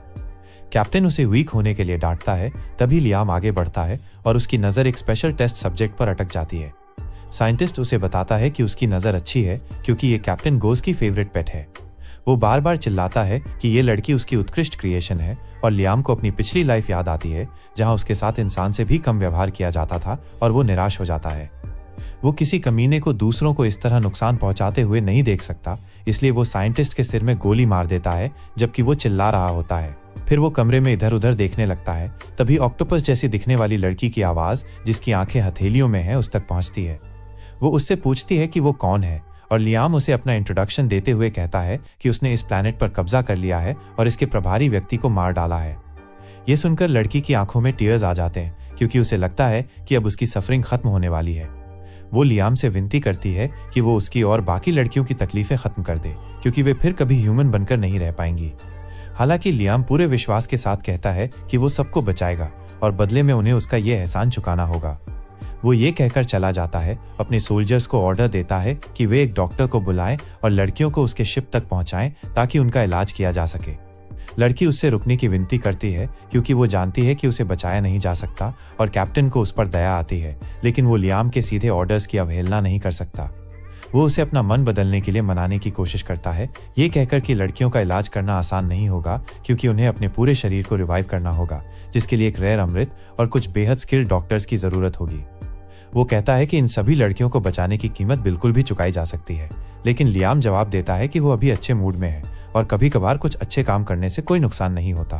तभी उसे अमागी का मैसेज मिलता है, जिसमें बताया गया है कि उन्हें रियल ट्रेजर रूम मिल गया है और लियाम ये सुनकर खुश होता है, क्योंकि उन्होंने लड़कियों के इलाज के लिए फीस का इंतजाम कर लिया है। इस बीच क्रिस्टीना नाम की वो लड़की, जिसने लियाम से उसे मार डालने की भीख मांगी थी, अपनी बदकिस्मती के बारे में रोती रहती है। वो पवित्र राज्य की प्रिंसेस वॉरियर हुआ करती थी और पायरेट से लड़ने में उसकी उपलब्धियों पर सभी को गर्व था। हालांकि जब वो गॉज और उसके मेन से लड़ने गई तो उसे धोखे से पकड़ लिया गया और फिर पायरेट्स ने उसकी आंखों के सामने ही उसके होम प्लैनेट को उड़ा दिया। उसका परिवार घबरा गया, क्योंकि पायरेट्स उस क्षेत्र की रक्षा करने वाले संयुक्त गठबंधन के सोल्जर्स से बच नहीं सकते थे, लेकिन उन्हें जल्द ही एहसास हो गया कि गठबंधन ने उनके साथ बिट्रेयल किया है। उनकी डिफेंस शील्ड ज्यादा देर तक टिक नहीं पाई और जल्द ही पूरा प्लैनेट नष्ट हो गया। क्रिस्टीना इससे पूरी तरह टूट गई, लेकिन उसकी बैड लक तो अभी शुरू ही हुई थी। उसके प्लैनेट को नष्ट करने के बाद गोज उसे और उसके साथियों को अपने ट्रेजर आइलैंड पर ले गया। जहां सब डरे हुए थे, वहीं क्रिस्टीना होप से डटी रही और उन्हें भरोसा दिलाया कि जल्द ही उनकी मदद होगी। जब गोज उससे मिलने आया तो क्रिस्टीना ने उससे कहा कि अगर वो चाहे तो उसे अभी मार डाले, क्योंकि वो डिसऑनर्ड जिंदगी जीने से बेहतर मरना चाहती है। पायरेट कैप्टन हंसते हुए बोला कि अगर वो चाहता तो उसे बहुत पहले ही मार देता, लेकिन उसने सबको जिंदा रखा, क्योंकि वो उन सभी को अपने कलेक्शन में शामिल करना चाहता था। फिर उसने अनाउंस किया कि उसने अपना माइंड बदल लिया है और वो लड़कियों में से सिर्फ एक को फ्री करेगा। उसने क्रिस्टीना से चूज करने को कहा और प्रेशर डालने पर उसने सबसे ज्यादा फ्राइटन लड़की को चुना। हालांकि ये एक डिस्गस्टिंग जाल साबित हुआ, क्योंकि गोज ने क्रिस्टीना द्वारा चुनी गई लड़की को अपना पहला टेस्ट सब्जेक्ट बना लिया। उसने उसे उस साइंटिस्ट को दे दिया जो एक मल्टी लिम्ड मॉन्स्टर में बदल गया और उसके शरीर को काटने लगा। क्रिस्टीना अपना आपा खो बैठी और गोज से रुकने की विनती करने लगी, लेकिन वो बस हंसा और कहा कि अगर वो अभी रुक गया तो लड़की मर जाएगी। शॉक में आई क्रिस्टीना के पास उस इविल साइंटिस्ट को लड़की पर एक्सपेरिमेंट करने देने के अलावा कोई ऑप्शन नहीं था। उसने जल्द ही उसे एक मॉन्स्टर में बदल दिया और क्रिस्टीना को सहम कर देखते हुए गोज ने कहा कि वो जल्द ही और भी ज्यादा शानदार चीज में बदल जाएगी। उसने उससे पूछा कि वो ऐसा कैसे कर सकता है और कहा कि उसे इसमें मजा आता है। उसने कहा कि उसका इतना अगली होना ठीक नहीं है, इसलिए वो ब्यूटीफुल लड़कियों को अगली मॉन्स्टर्स में बदल देता है और उन्हें पूरी तरह से टूटते हुए देखता है। जल्द ही उसने उसे घसीटकर एक्सपेरिमेंट की चेयर पर बिठा दिया और क्रिस्टीना अब हिम्मत नहीं कर पा रही थी। उसने गॉज से रुकने की विनती की, बदले में कुछ भी करने का प्रॉमिस किया, लेकिन गॉज ने उस पर हंसते हुए कहा कि अब से वो उसकी सबसे फेवरेट पेट होगी। उसने कहा कि उसने जानबूझकर उसे पहले नहीं चुना, क्योंकि वो देखना चाहता था कि वो कितनी अगली हो जाएगी और उसे कितना बुरा लगेगा। फिर गोज ने साइंटिस्ट को आदेश दिया कि क्रिस्टीना की आईज निकालकर उसके हाथों में लगा दे, ताकि वो बिना आईने के भी देख सके कि वो कितनी अगली है। क्रिस्टीना रोती चिल्लाती रही, लेकिन ये सब व्यर्थ था और वो एक अगली ग्रीन मॉन्स्टर में बदल गई और फिर उसकी बाकी लड़कियों का भी यही हश्र हुआ। वर्तमान में वापस लियम अपने होम प्लैनेट पर लौटता है और निया उससे मिलने आती है। उसे पायरेट्स के बेस पर उसकी जीत के बारे में पता चल गया है और वो उससे कुछ और वॉरशिप्स खरीदने के लिए कहती है। इस मौके का सेलिब्रेशन करने के लिए शिप्स का इस्तेमाल करती है। लियम उसे चीटिंग बंद करने के लिए कहता है, लेकिन निया कहती है कि उसके वॉरशिप्स यूजफुल थे और उसने रेट से अच्छा प्रॉफिट कमाया है, इसलिए उसे कुछ और इन्वेस्टमेंट करनी चाहिए। वो फिर से उसे लुभाने की कोशिश करती है, लेकिन लियम उसकी चालों में फंसने का मूड नहीं रखता, इसलिए उसे चुप रहने के लिए कहता है। जब उसकी सिडक्शन और ब्लैकमेलिंग प्लान्स फेल हो जाती हैं, तो निया लियम को याद दिलाती है कि उसने ही उसे वॉर्प गेट में एंट्री की परमिशन दिलाई थी और इस बार वो उसकी बात मानने को तैयार हो जाता है। वो अमागी से पूछता है कि वे मिले ट्रेजर से कितने शिप्स खरीद सकते हैं और वो कहती है कि जरूरी एक्सपेंसेस निकालने के बाद उनके पास 5000 शिप्स खरीदने के लिए इनफ मनी है। लियम ये सुनकर शॉक्ड हो जाता है, लेकिन निया तुरंत बाहर भाग जाती है और कहती है कि वो उसके लिए 5000 शिप्स का ऑर्डर रेडी कर देगी। लियम उसका पीछा करता है, उसे रोकने की कोशिश करता है, इससे पहले कि वो क्रेजी बिच इतने सारे शिप्स तैयार कर ले। उसी समय यासुओ गलियारों से गुजर रहा है और सोच रहा है कि इस बार लियम से और पैसे मांगने के लिए वो क्या बहाना बनाए। तभी निया वहां से गुजरती है, एक कॉलीग से फेस टाइम करती है और बताती है कि अपनी रेपुटेशन को डैमेज करने के बाद उसे लियम से एक बड़ा ऑर्डर मिला है। हमेशा की तरह यासुओ को लगता है कि लियम निया को अपना खिलौना समझ रहा है और वो गुस्से से आग बबूला हो जाता है, जिससे गाइड बहुत खुश होता है, जो लियम के कुछ डीप नेगेटिव इमोशंस का एक्सपीरियंस करने की उम्मीद में इधर उधर भटक रहा था। इस बीच लियम निया को ढूंढ रहा है, लेकिन यासुओ उसे पहले ही ढूंढ लेता है और उसे अपने पीछे आने को कहता है। वे ट्रेनिंग ग्राउंड जाते हैं, जहां लियम की आंखों पर पट्टी बांध दी जाती है और उसकी तलवार को हैवी बना दिया जाता है, इससे पहले कि उसे यासुओ के एक और इम्पॉसिबल ट्रेनिंग से गुजरना पड़े। इस बार यासुओ के पास डजन्स रिमोट कंट्रोल ड्रोन्स हैं, जो लियम पर हर तरफ से और पहले से भी ज्यादा तेज गति से टेनिस बॉल्स दागते हैं। लियम उन पर रिएक्शन भी नहीं कर पाता और उसे लगातार हिट्स झेलने पड़ते हैं और फिर यासुओ उनकी पावर और बढ़ा देता है। लियम तुरंत जमीन पर गिर जाता है और कहता है कि वो एक स्वॉर्ड से सारे अटैक्स को नहीं रोक सकता, लेकिन यासुओ उसे एक्सक्यूजेस बनाना बंद करने और खुद ही सोल्यूशन ढूंढने के लिए कहता है। खैर, इससे लियम को पिछली बार की तरह मैजिक इस्तेमाल करने का आइडिया आता है, लेकिन इस बार वो इसे डिफेंस के लिए इस्तेमाल करने का डिसाइड करता है। वो अपने मैजिक को एक बैरियर में बदलने की कोशिश करता है और तुरंत इसमें सक्सेसफुल हो जाता है।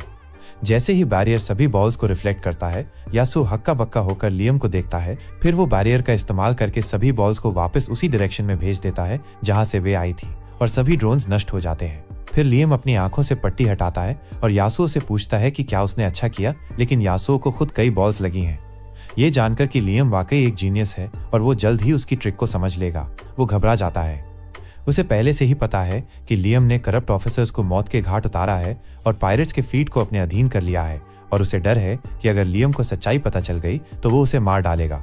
ऐसा कुछ होने से पहले ही वो भागने का फैसला करता है और वहां से चलने लगता है। लियम पूछता है कि वो कहाँ जा रहा है और यासुओ कहता है कि उसके पास उसे सिखाने के लिए और कुछ नहीं है। वो उससे कहता है कि उसने उससे सब कुछ सीख लिया है और अब उसे बस अपनी मर्जी से प्रैक्टिस करनी है, क्योंकि स्वॉर्ड्समैनशिप का रास्ता एंडलेस है। लियम चिल्लाता है कि वो ऐसा नहीं चाहता और उसे अभी भी उससे ट्रेनिंग लेना चाहिए, लेकिन यासुओ उस पर चिल्लाता है और उसे स्पॉइल्ड होने का नाटक बंद करने के लिए कहता है। वो कहता है कि अपने स्किल्स के बावजूद वो खुद भी एक स्टूडेंट है और इसका मतलब है कि उसे लगातार इंप्रूव करते रहना होगा और लियम का उससे चिपके रहना उसके लिए ठीक नहीं है। यासुओ फिर लियम की ओर मुड़ता है और उसे बताता है कि उसने ऑफिशियली ग्रेजुएट कर लिया है और अब वो फ्लैश टेक्निक का मास्टर है। वो उसे बताता है कि एक मास्टर होने के नाते स्वॉर्ड्समैनशिप की आर्ट को पूरे यूनिवर्स में फैलाना उसका ड्यूटी है, और लियम खुशी खुशी इसके लिए तैयार हो जाता है। जैसे ही वो मुड़ता है, यासुओ अपनी जान बचाने के लिए भाग जाता है। दूसरी ओर लियम को पहले कभी इतनी सेटिस्फैक्शन महसूस नहीं हुई थी। उसका डेट कम हो रहा है, उसका इलाका फ्लरिशिंग है, उसने कुछ पायरेट्स को भी हरा दिया है और अब उसके बॉस ने भी उसके स्किल्स को मान लिया है। वो इन सब के लिए गाइड का शुक्रिया अदा करता है और लियम की पॉजिटिव इमोशन से पूरी तरह तबाह होने से पहले ही वो ट्विस्टेड साइको किसी दूसरी दुनिया में भाग जाता है। कुछ हफ्ते बाद लियाम उस आदर्श ईविल लॉर्ड के बारे में सोचने लगता है जो वो बनना चाहता है। वो मानता है कि एक ईविल लॉर्ड के पास पावर, वेल्थ और खूबसूरत औरतों का हरेम होना चाहिए। पावर के लिए वो यासु की बदौलत पहले ही फ्लैश टेक्निक में मास्टरी हासिल कर चुका है और अब उसे बस वेल्थ और औरतों की जरूरत है। तभी अमागी वहां आती है और बताती है कि थॉमस नाम का एक व्यापारी उससे मिलने आया है। लियाम उसे अंदर बुला लेता है क्योंकि वो थॉमस का इंतजार कर रहा था, जो उसके द्वारा मांगी गई गोल्ड बार्स लेकर आया है। गोल्ड बार्स देखकर लियाम बेहद खुश होता है क्योंकि ये उसकी ईविल लॉर्ड की जरूरतों की लिस्ट में दूसरी चीज को पूरा करता है, भले ही इस दुनिया में गोल्ड का कम वैल्यू है। थॉमस उसे पायरेट्स के खिलाफ जीत पर कांग्रेचुलेट करता है और लियाम को अंदाजा हो जाता है कि इसके पीछे कोई हिडन मोटिव है। वो सीधा मुद्दे पर आने को कहता है और थॉमस बताता है कि उसे एक डेंजरस रूट से गुजरना है और उसकी प्रोटेक्शन के लिए लियाम के फ्लीट से कुछ शिप्स चाहिए। वो कहता है कि सिर्फ 100 शिप्स काफी होंगी, लेकिन लियाम क्यूरियोसिटी से पूछता है कि उसे इतना रिस्की रूट क्यों लेना है।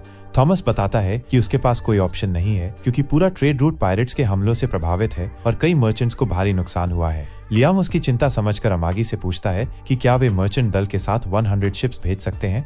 अमागी बताती है कि वे शिप्स भेज सकते हैं और इसे अपने सोल्जर्स के ट्रेनिंग के लिए भी इस्तेमाल कर सकते हैं। शर्तें सुनकर लियाम मान जाता है और बदले में थॉमस वादा करता है कि अगली बार और गोल्ड लेकर आएगा। थॉमस के जाते समय वो अपने ड्राइवर से कहता है कि लियाम के इन्वेस्टमेंट से बैनफील्ड क्षेत्र तेजी से डेवलप हो रहा है। वो उसकी रूलिंग क्षमता से प्रभावित है, लेकिन गोल्ड के प्रति उसका जुनून उसे अजीब लगता है क्योंकि इस मेटल का खास वैल्यू नहीं है। थॉमस सोचता है कि शायद लियाम बस एक्सेंट्रिक है, लेकिन लियाम तो गोल्ड बार्स देखकर लिटरली ड्रूल कर रहा है। बटलर ब्रायन कहता है कि यह अच्छी बात है कि व्यापारी उसे इंपॉर्टेंट मानते हैं और रिश्वत देते हैं, लेकिन उसे गोल्ड से ज्यादा वैल्यूएबल चीजें मांगनी चाहिए। लियाम मानने से इनकार करता है और अमागी से कहता है कि गोल्ड बार्स को प्रोसेस करके उसके लिए एक लग्जूरियस बाथरूम बना दे। इससे उसकी दूसरी शर्त पूरी हो जाती है और अब बस हरेम बनाना बाकी है। वो ब्रायन को आदेश देता है कि बैनफील्ड क्षेत्र की सभी ब्यूटीफुल वुमेन को इकट्ठा करे ताकि वो बेस्ट चुन सके। साथ ही वो एक ग्रैंड हॉल को एंटरटेनमेंट रूम में बदलने का प्लान करता है। जैसे ही रोबोट मेड्स रेनोवेशन शुरू करती हैं, लियाम ब्रायन से कहता है कि वो अल्टीमेट लग्जरी के लिए वाइन से भरा एक पूल और चारों ओर जूसी मीट पिलर्स लगाएगा, क्योंकि उसने अपने पिछले जन्म में एक मांगा में ऐसा सीन देखा था। ब्रायन को समझ नहीं आता कि लियाम इतना वियर्ड क्यों है, लेकिन वो ऑर्डर्स फॉलो करता है। दूसरी ओर अमागी ऑब्जेक्शंस देती है। लियाम कहता है कि वो बैनफील्ड फैमिली का हेड है, इसलिए अपने पैसों का यूज अपनी मर्जी से कर सकता है। अमागी मान लेती है, लेकिन बताती है कि अल्कोहल पूल खतरनाक है क्योंकि फ्यूम से एक्सप्लोजन हो सकता है। लियाम कहता है कि वो अल्कोहल कम कर देगा, लेकिन अमागी कहती है कि उसमें तैरना स्टिकी होगा और पीना अनहाइजीनिक। लियाम काउंटर करता है कि वाटर प्योरीफायर्स हैं, लेकिन वो बताती है कि प्योरीफायर्स अल्कोहल भी हटा देंगे। ब्रायन बीच में कूदकर कहता है कि वो अपने मास्टर को इतना अनहाइजीनिक काम नहीं करने देगा। वो मीट टांगने का विरोध करता है और अमागी कहती है कि प्रोसेस्ड मीट से हॉल ग्रोसरी शॉप लगेगा और रॉ मीट से बुचर शॉप। फिर भी लियाम हरेम बनाने पर अड़ा है। अमागी इसे गुड आइडिया कहती है और ब्रायन भी कहता है कि एक नोबल और बैनफील्ड हेड के पास हरम होना चाहिए। लियाम को एहसास होता है कि विमेन के साथ रहने के लिए उसे इविल लॉर्ड बनने की जरूरत नहीं। ब्रायन फिर जोर देकर कहता है कि लियाम को तुरंत हरम बनाना चाहिए और एयर्स पैदा करने चाहिए। लियाम चिढ़ जाता है, लेकिन खुश है कि किसी को आपत्ति नहीं।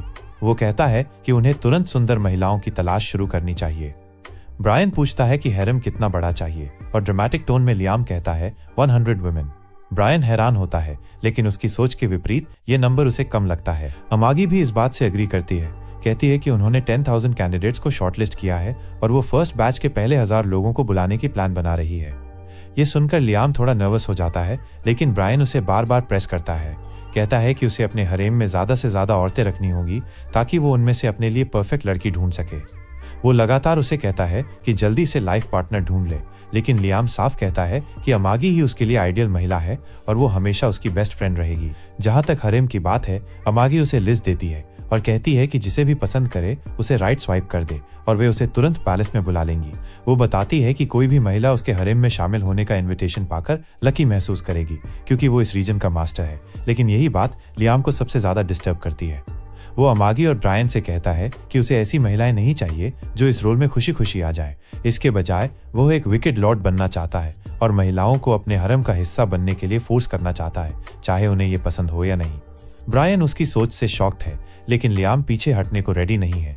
वो उन्हें कहता है कि कुछ ब्यूटीफुल महिलाएं खोजो जो उससे हेट करती हों, क्योंकि वही उसकी विकेड लॉर्ड बनने की इच्छा को पूरा कर सकती हैं। कुछ दिन बाद लियाम खुद अपने इलाके में कुछ औरतों को चुनने के लिए निकलता है। पहली बार वो अपनी एस्टेट से बाहर जा रहा है और उसे यहाँ की कल्चर का कोई अंदाजा नहीं है, लेकिन उसे यकीन है कि जब तक वो डिस्गस्टिंग बिहेवियर करता रहेगा, महिलाएं उससे नफरत ही करेंगी। वो पहली ही क्यूट लड़की से बात करने की सोचता है, लेकिन हैरान होता है कि वो भी उसमें इंटरेस्ट ले रही है क्योंकि वो दिखने में हैंडसम है। वो लड़की पूछती है कि क्या उसे सच में उसके जैसी कोई चाहिए और फिर अपनी नाक की नथनी से एक बबल उड़ाती है। लियाम को ये ग्रोस लगता है, लेकिन फिर देखता है कि आसपास की सभी लड़कियों के पास भी ऐसी नथनी है जिससे बबल्स निकलते हैं। वो पूछता है कि ये क्या है और वो बताती है कि ये वुमेन के बीच लेटेस्ट फैशन ट्रेंड है। ये देखकर लियाम की उसमें इंटरेस्ट खत्म हो जाती है और वो घर लौट जाता है, लेकिन अपने लिए एक नथ खरीद लेता है। तभी अमागी और ब्रायन वहां आ जाते हैं और उसे महिलाओं में पॉपुलर ये एक्सेसरी पहने देखकर हैरान रह जाते हैं। लियाम साय करते हुए कहता है कि अगर उसके इलाके की महिलाएं इतनी सिली चीज को फैशनेबल समझती हैं तो उनकी चॉइस बहुत पुअर है। अमागी कहती है कि नाक के बबल्स वाली नथनी एक्चुअली बहुत क्यूट है और उसे दिखाने के लिए कहती है, लेकिन लियाम रिफ्यूज कर देता है। फिर वो नथनी को क्रश कर देता है और कहता है कि ये डिस्गस्टिंग है और तुरंत लोगों को इसे पहनने से बैन कर देता है। वो कंप्लेन करने लगता है कि उसके इलाके का फैशन सेंस उसकी उम्मीद से बहुत लो है, क्योंकि उसे लगा था कि लड़कियां टाइट ड्रेसेस पहनेंगी, खासकर एक ऐसी दुनिया में जहां साइंस फिक्शन और मैजिक दोनों हैं। लेकिन उसे मिली बस नथनी वाली लड़कियां जिनके नाक से स्लाइम बबल्स निकल रहे थे। और तो और जब उसने विमेन को full body latex swim suits पहने देखा जिसमें स्किन का एक भी हिस्सा नहीं दिख रहा था तो उसका दिल टूट गया। अमागी बताती है कि ये लोग सन रेज से बचने के लिए फॉलो किया जाने वाला नया ट्रेंड है। वो समझाती है कि ये बैनफील्ड रीजन की कल्चर है जहां लोग अपना फैशन खुद सेट करते हैं। लियाम मानने से इनकार करता है कि ये उसके इलाके का फैशन है और अनाउंस करता है कि वो फैशन इंडस्ट्री बदल देगा। वो अमागी को ऑर्डर देता है कि कुछ डिजाइनर्स और ब्यूटीफुल गर्ल्स को हायर करो ताकि लोग उन्हें अच्छे कपड़ों में देखकर इंस्पायर्ड हों। और बड़ा स्टेटमेंट देने के लिए वो एम्पायर की सबसे पॉपुलर मॉडल को हायर करने का डिसाइड करता है, लेकिन अमागी बताती है कि उसकी फीस उनके ईयरली बजट के बराबर है। लियाम तुरंत मॉडल को हायर करने का आइडिया छोड़ देता है, लेकिन अभी भी वो ब्यूटीफुल वुमेन को महल में लाना चाहता है ताकि वो उन्हें अपने पसंद के आउटफिट्स पहना सके। अमागी कहती है कि महल में काम करने के लिए ब्यूटीफुल दिखना जरूरी है और यहाँ सभी स्टाफ मेंबर्स अट्रैक्टिव हैं। लियाम को एहसास होता है कि ये सच है और फिर अमागी और ब्रायन बताते हैं कि वो सर्वेंट्स को अपने बेडरूम में ले जाकर उनसे खेल सकता है क्योंकि उन्होंने जॉब लेते समय ये कंसेंट दी थी। हालांकि लियाम इस थॉट से खुश है, लेकिन एक इविल रूलर के तौर पर ये उसके प्रिंसिपल्स के खिलाफ है और वो सोचता है कि क्या वो सच में इतना रूथलेस बन सकता है। दूसरी ओर प्रिंसेस क्रिस्टीना, जिसे लियाम ने पायरेट्स के बेस से बचाया था, महंगे ट्रीटमेंट के बाद नॉर्मल हो गई है। जब वो होश में आती है और अपना बॉडी पहले जैसा पाती है तो उसकी आंखों में टीयर्स आ जाते हैं क्योंकि उसे डेकेड्स तक मॉन्स्टर जैसा रखा गया था। वो खुश है, भले ही ये सिर्फ ड्रीम हो, लेकिन डॉक्टर बताता है कि ये ड्रीम नहीं है। उन्होंने उस पर एलिक्सर का इस्तेमाल किया है, एक मिराक्युलस मेडिसिन जो किसी भी डिजीज और इंजरी को क्योर कर सकती है। क्रिस्टीना शॉक में पूछती है कि इतनी एक्सपेंसिव दवा उस प्रिंसेस पर क्यों खर्च की गई जिसकी होमलैंड नष्ट हो चुकी है। डॉक्टर बताता है कि ये सब लियाम की वजह से हुआ, जिसने हॉस्पिटल बनवाया, डॉक्टर्स को रखा और पायरेट्स द्वारा पकड़ी गई सभी लड़कियों के इलाज के लिए एलिक्सर मंगवाया। क्रिस्टीना ये सुनकर स्पीचलेस हो जाती है और फिर डॉक्टर बताता है कि उसके शरीर को मूव करने का रिहैब काफी टफ होगा। वो कहती है कि वो कुछ भी करने को रेडी है और डॉक्टर उसे लियाम का मैसेज देता है कि उसे अपना डेट चुकाना होगा। क्रिस्टीना लियाम के बारे में सोचती है और कैसे उसने उसे हेल से बचाया और वो उसे अपना मास्टर मानकर उसकी सर्विस करने का फैसला करती है। जल्द ही लियाम का क्षेत्र रैपिड ग्रोथ करने लगता है और लोग मजाक में कहते हैं कि उनके पास करने के लिए बहुत वर्क है और कमाने के लिए बहुत मनी। गाइड, जो लियाम से नाखुश किसी को ढूंढने की डेस्परेट कोशिश कर रहा है, सोचता है कि आखिर उसने क्या मिस्टेक की और हर कोई उतना गरीब और दुखी क्यों नहीं है जितना होना चाहिए। वो जल्दी से उस मिलिट्री बटालियन की ओर बढ़ता है जिसे लियाम को रॉयल आर्मी से मिले पुराने शिप्स के साथ तैनात किया गया था। उसने पहले ही इंश्योर कर लिया था कि कुछ वफादार और ऑनेस्ट सोल्जर्स अपने क्रूअल मास्टर के खिलाफ रिबेलियन शुरू करने के लिए यहाँ आएंगे। लेकिन सभी ने लियाम के प्रति लॉयल्टी की शपथ ली क्योंकि बाकी नोबल्स के विपरीत वो सच में पायरेट्स के खिलाफ खड़ा होता है और अपने सैनिकों के साथ फेयर व्यवहार करता है। इसके बाद वो यासू का हालचाल पूछता है जो एक क्लब में अपनी रिटायरमेंट एंजॉय कर रहा है, सोचते हुए कि अब अगर उसे इस स्कैंडल के बारे में पता भी चल जाए तो भी वो यहाँ लियाम से सेफ रहेगा। लेकिन उसने ये कहकर अपनी किस्मत को चैलेंज कर दिया क्योंकि टीवी पर तुरंत न्यूज आ गई कि लियाम को पायरेट्स के बेस को डिस्ट्रॉय करने के लिए रॉयल आर्मी से ऑनर मेडल मिला है। अपनी एक्सेप्टेंस स्पीच में लियाम यासू को इतनी पावर हासिल करने में मदद करने के लिए थैंक्स कहता है। ये सुनकर यासू पैनिक हो जाता है, समझते हुए कि लियाम की वजह से वो अब भी अपनी कैपेसिटी से बाहर की चीजों में घसीटा जा रहा है। गाइड फिर से डिसअपॉइंटेड हो जाता है। इस बीच पायरेट कैप्टन गोस कुछ हजार जहाज गंवाकर भी अपने फ्लीट के ज्यादातर हिस्से को लेकर रॉयल आर्मी से बच निकलने में कामयाब हो जाता है। उसे पीछे छोड़े गए लोगों की जरा भी परवाह नहीं थी। वो सोच रहा था कि उसका फ्लीट बैनफील्ड टेरिटरी की ओर जाते हुए इंपीरियल आर्मी के ट्रेनिंग ग्राउंड्स में कैसे पहुंच गया। उसे शक था कि वॉप गेट वालों ने उसके साथ बिट्रेल किया था और वो अपने असिस्टेंट को उन्हें सबक सिखाने का आदेश देता है। लेकिन तभी उसके पास गाइड प्रकट होता है और कहता है कि वो गुस्सा गलत लोगों पर निकाल रहा है। गाइड अपनी पावर का इस्तेमाल करके गोसे को कंट्रोल में कर लेता है और बताता है कि असली टारगेट लियम है जिसने उसके ट्रेजर आइलैंड पर हमला किया था। गोसे तुरंत अपना आदेश बदल देता है और क्रू को लॉजिस्टिक्स रिफिल करने का कहता है। प्लान के मुताबिक जैसे ही वे तैयार होंगे वे बैनफील्ड टेरिटरी में लूटिंग और डिस्ट्रक्शन के लिए निकल पड़ेंगे। गाइड इससे खुश होता है क्योंकि उसे पूरा विश्वास है कि गोसे अपने स्ट्रॉन्ग फ्लीट की वजह से लियम को आसानी से हरा देगा। इसी बीच लियम अपनी मैंशन में ब्रेकफास्ट एंजॉय कर रहा है। उसकी रोबोट मेड्स उसे घेर कर हर छोटी छोटी बात पर परेशान कर रही हैं, लेकिन उसके अंदर का एक हिस्सा इससे सैटिस्फाइड नहीं है। वो मागी से कहता है कि वो सोच रहा है कि एक इविल किंग किस तरह का फूड खाता होगा।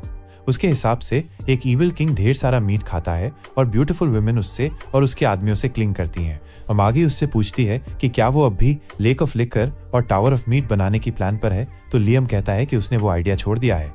अमागी पूछती है कि क्या वो और खाना चाहेगा या ऑफिसर्स को लंच पर बुलाना चाहता है, लेकिन लियम को इनमें से कुछ भी नहीं चाहिए। अमागी को लगता है कि लियम चाहता है कि खाने के वक्त ब्यूटीफुल विमेन उसकी सर्विस करे और वो पूछती है कि क्या उसे उसके पॉसिबल हरम की लिस्ट में से कुछ विमेन बुलानी चाहिए। लियम पूछता है कि क्या उसे इससे कोई प्रॉब्लम नहीं है और अमागी कहती है कि उसे कोई आपत्ति नहीं।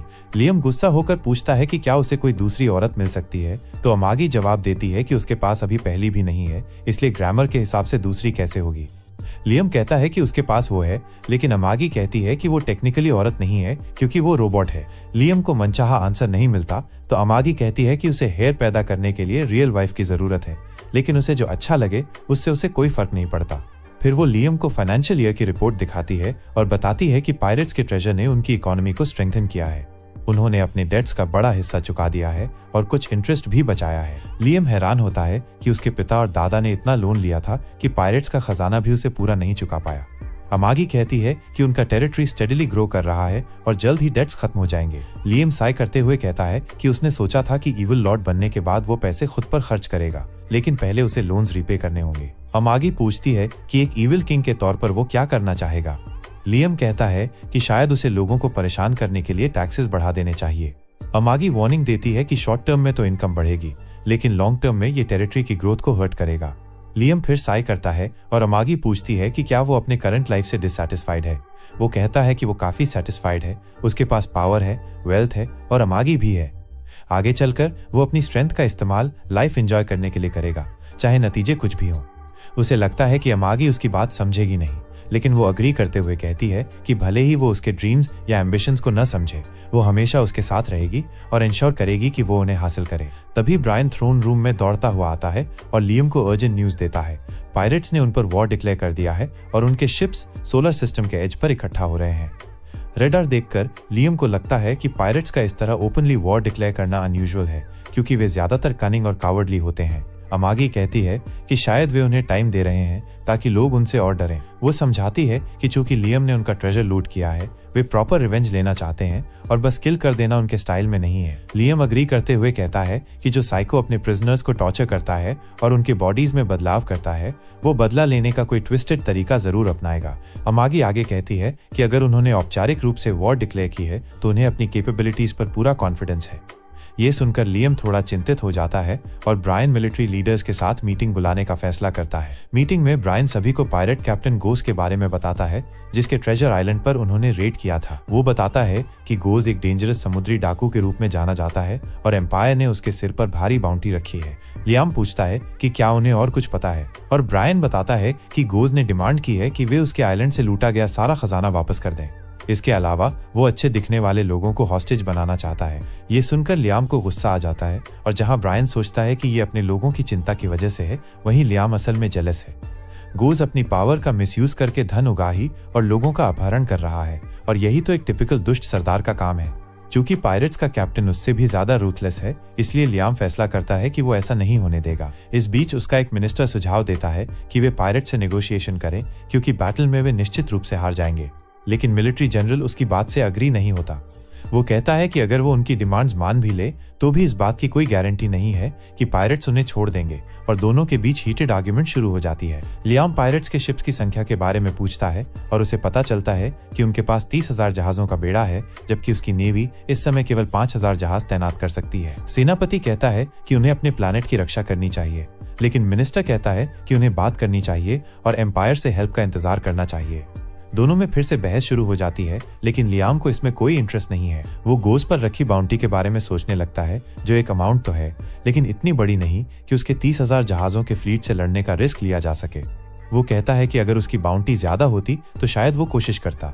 अमागी कहती है कि उसके पास एक सजेशन है। वो बताती है कि उन्होंने पहले पकड़े गए पायरेट्स के जहाजों का इस्तेमाल करके कुछ वॉर सिमुलेशंस चलाए थे और उसके अनुसार जीतने की उनकी प्रोबेबिलिटी सिर्फ 3.8% है।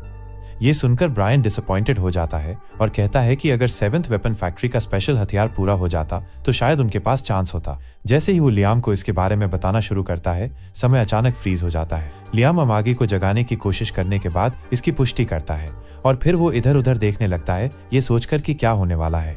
अचानक गाइड उसके सामने अपीयर होता है। लियाम उससे पूछता है कि वो यहाँ किस लिए आया है और बताता है कि उसके पास अभी अर्जेंट काम है। गाइड कहता है कि वो जानता है कि लियाम पायरेट्स को लेकर वरीड है और बताता है कि उसने ही उन्हें यहाँ बुलाया था, हालांकि ये इंश्योर करने के लिए कि लियाम को उस पर अभी शक ना हो और वो बाद में ही टूट जाए। वो कहता है कि उसने ये अपने बेनिफिट के लिए किया था। गाइड कहता है कि चूंकि लियाम का इलाका डेट में डूबा हुआ है, इसलिए उसने पायरेट्स को उससे लड़ने के लिए बुलाया है। वो लियाम से कहता है कि अगर वो पायरेट्स को डिफीट कर देता है तो उसे अपनी इकोनॉमिक स्थिति सुधारने के लिए ढेर सारा ट्रेजर मिल सकता है। लियाम जवाब देता है कि उसने ट्रेजर आइलैंड से सब कुछ पहले ही ले लिया है, लेकिन गाइड उसे बताता है कि ये टोटल ट्रेजर का सिर्फ एक छोटा हिस्सा था। वो उसे गोज को हराकर सारा ट्रेजर और ग्रेट ऑनर पाने के लिए कहता है। वो लियाम से कहता है कि उसने उसके लिए सब कुछ प्री प्लान किया था और इसीलिए उसने उसे एक रिच के बजाय एक पुअर छोटे नोबल के रूप में रीइनकार्नेट किया। वो कहता है कि अगर वो हार्डशिप्स का सामना करेगा और पावर में ऊपर उठेगा तो उसे ग्लोरी प्राप्त होगी। ये सुनकर लियाम का चेहरा ब्राइटन हो उठता है और वो गाइड को उसके बारे में इतना सोचने के लिए थैंक्स कहता है। यह कहकर गाइड चला जाता है और समय फिर से चलने लगता है।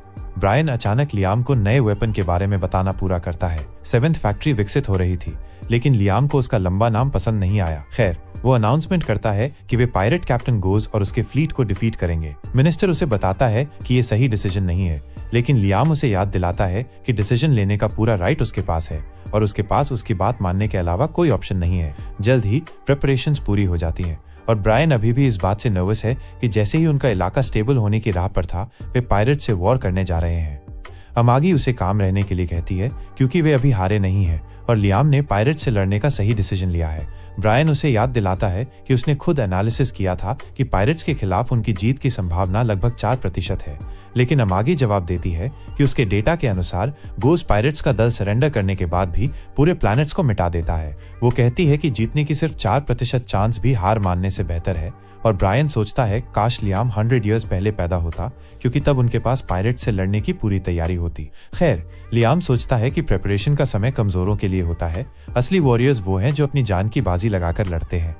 वो अपनी फ्लीट के साथ पायरेट से लड़ने निकल पड़ता है और उन्हें जल्दी से वेल्थ और फेम कमाने का एक और मौका देने के लिए थैंक्स कहता है। हालांकि गाइड को पूरा यकीन है कि लियाम हार जाएगा और वो उम्मीद करता है कि गोज उसे अपना पेट बना ले ताकि उसे सबसे ज्यादा तकलीफ हो। उसे लगता है कि पिछली लाइफ में जो कुछ भी उसने सहा है, उसके बावजूद उस पर भरोसा करना लियाम की बिगेस्ट मिस्टेक है। वो ईगली इंतजार करता है कि लियाम का ट्रस्ट और ग्रेटिट्यूड नफरत में बदल जाए ताकि वो उन इंटेंस नेगेटिव इमोशंस का मजा ले सके। इस बीच गोज को खबर मिलती है कि लियाम अपने क्रू के साथ उसकी ओर बढ़ रहा है और वो उसे पूरी तरह डिस्ट्रॉय करने के लिए बेताब हो जाता है। वो आदेश देता है कि जो कोई भी लियाम को अलाइव पकड़ ले उसे रिवॉर्ड दिया जाए, क्योंकि वो उसे टॉय बनाने की योजना बना रहा है।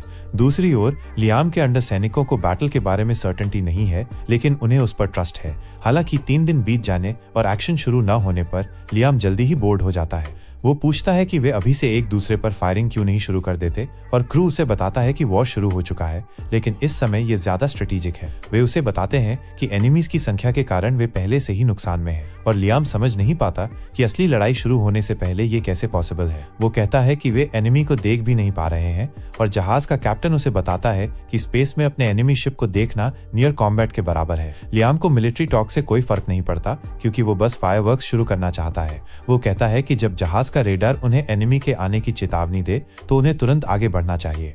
क्रू तुरंत कंफर्म करता है कि उनके फ्लीट के नीचे 500 एनिमी शिप्स दिखाई दिए हैं और लियाम को आश्चर्य होता है कि पायरेट्स ने उन पर हमला करने के लिए सिर्फ 500 शिप्स क्यों भेजे।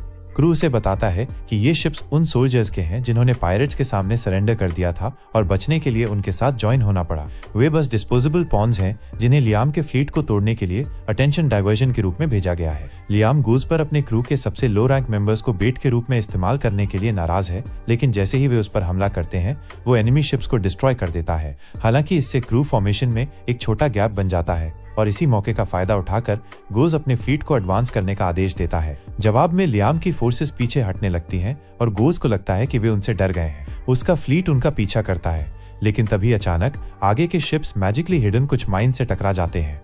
एक्सप्लोजन से शिप्स को नुकसान पहुंचता है, लेकिन गोज को इसकी परवाह नहीं क्योंकि उसके पास बहुत सारे लोग हैं। वो आगे के शिप्स को आदेश देता है कि वे सभी माइन से टकराकर उन्हें क्लियर कर दें और इससे लियाम और भी ज्यादा नाराज हो जाता है। इसके तुरंत बाद दोनों पक्ष एक दूसरे पर फायर करना शुरू कर देते हैं, लेकिन गोज का फ्लीट अपनी सुरक्षा के लिए बैरियर शिप्स का इस्तेमाल करता है। लियाम के पक्ष को नुकसान होने लगता है और मिलिट्री ऑफिसर्स अपने फ्लैगशिप के चारों ओर भी बैरियर्स लगाने का आदेश देते हैं। लियाम पूछता है कि क्या हो रहा है और ऑफिसर उसे बताते हैं कि वे उसे सेफ रखने के लिए एनिमी की स्ट्रैटेजी कॉपी कर रहे हैं। हालांकि लियाम को अपने फ्रंटलाइन सोल्जर्स की ज्यादा चिंता है जो बैरियर के सामने होंगे और एनिमी फायर के सीधे निशाने पर होंगे। ऑफिसर उसे बताता है कि उनकी प्रायोरिटी उसे सेफ रखना है और इसके लिए वे कितने भी सोल्जर्स की बलि देने को तैयार हैं। वो लियाम को समझाने की कोशिश करता है कि अगर वे स्ट्रैटेजी पर चलें और लड़ाई को लंबा खींच दें तो रॉयल आर्मी एक्स्ट्रा रीइंफोर्समेंट्स भेज सकती है। लेकिन लियाम को ये बात बिल्कुल पसंद नहीं आती और वो ऐलान करता है कि वो एक रूथलेस किंग है जो अपनी हर चीज फोर्स से लेता है और एक बार जो चीज उसकी हो जाए उसे वो कभी नहीं छोड़ता। वो कहता है कि शिप्स और फ्रंट लाइंस पर लड़ रहे सोल्जर्स सब उसके हैं और वो अपनी अनुमति के बिना किसी को भी अपनी प्रॉपर्टी वेस्ट नहीं करने देगा। वो आदेश देता है कि उसका कोई भी सोल्जर उसे बचाने या टाइम बाय करने के लिए अपनी जान न दे, क्योंकि वो ऐसा नहीं करता। वो घोषणा करता है कि वे पायरेट्स को तुरंत क्रश कर देंगे और वो अपने मेन का नेतृत्व करने के लिए बैटल में उतरेगा।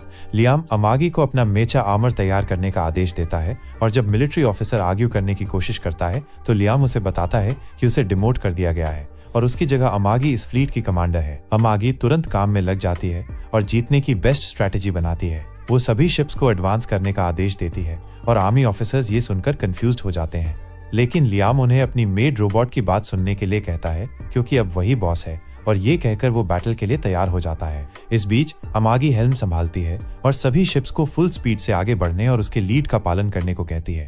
ऑफिसर्स को लगता है कि एक रोबोट को फ्लीट का लीड देना मिस्टेक है क्योंकि वो उनके फ्लैगशिप को फ्रंटलाइन में ले जा रही है, लेकिन अमागी उन्हें बताती है कि एक बार लियाम बैटलफील्ड में पहुंच जाए तो उन्हें इसे और सेफ रखने की जरूरत नहीं है। वो कहती है कि उन्हें इसका इस्तेमाल लियाम की सेफ्टी के लिए करना चाहिए क्योंकि ये उनका स्ट्रॉन्गेस्ट शिप है और टॉप ऑफिसर्स उसके डिसीजन मेकिंग और लॉयल्टी से प्रभावित होते हैं। वे उसके डिसीजंस का सपोर्ट करते हैं और जैसे ही फ्लीट आगे बढ़ता है लियाम को भी स्पेस में लॉन्च कर दिया जाता है।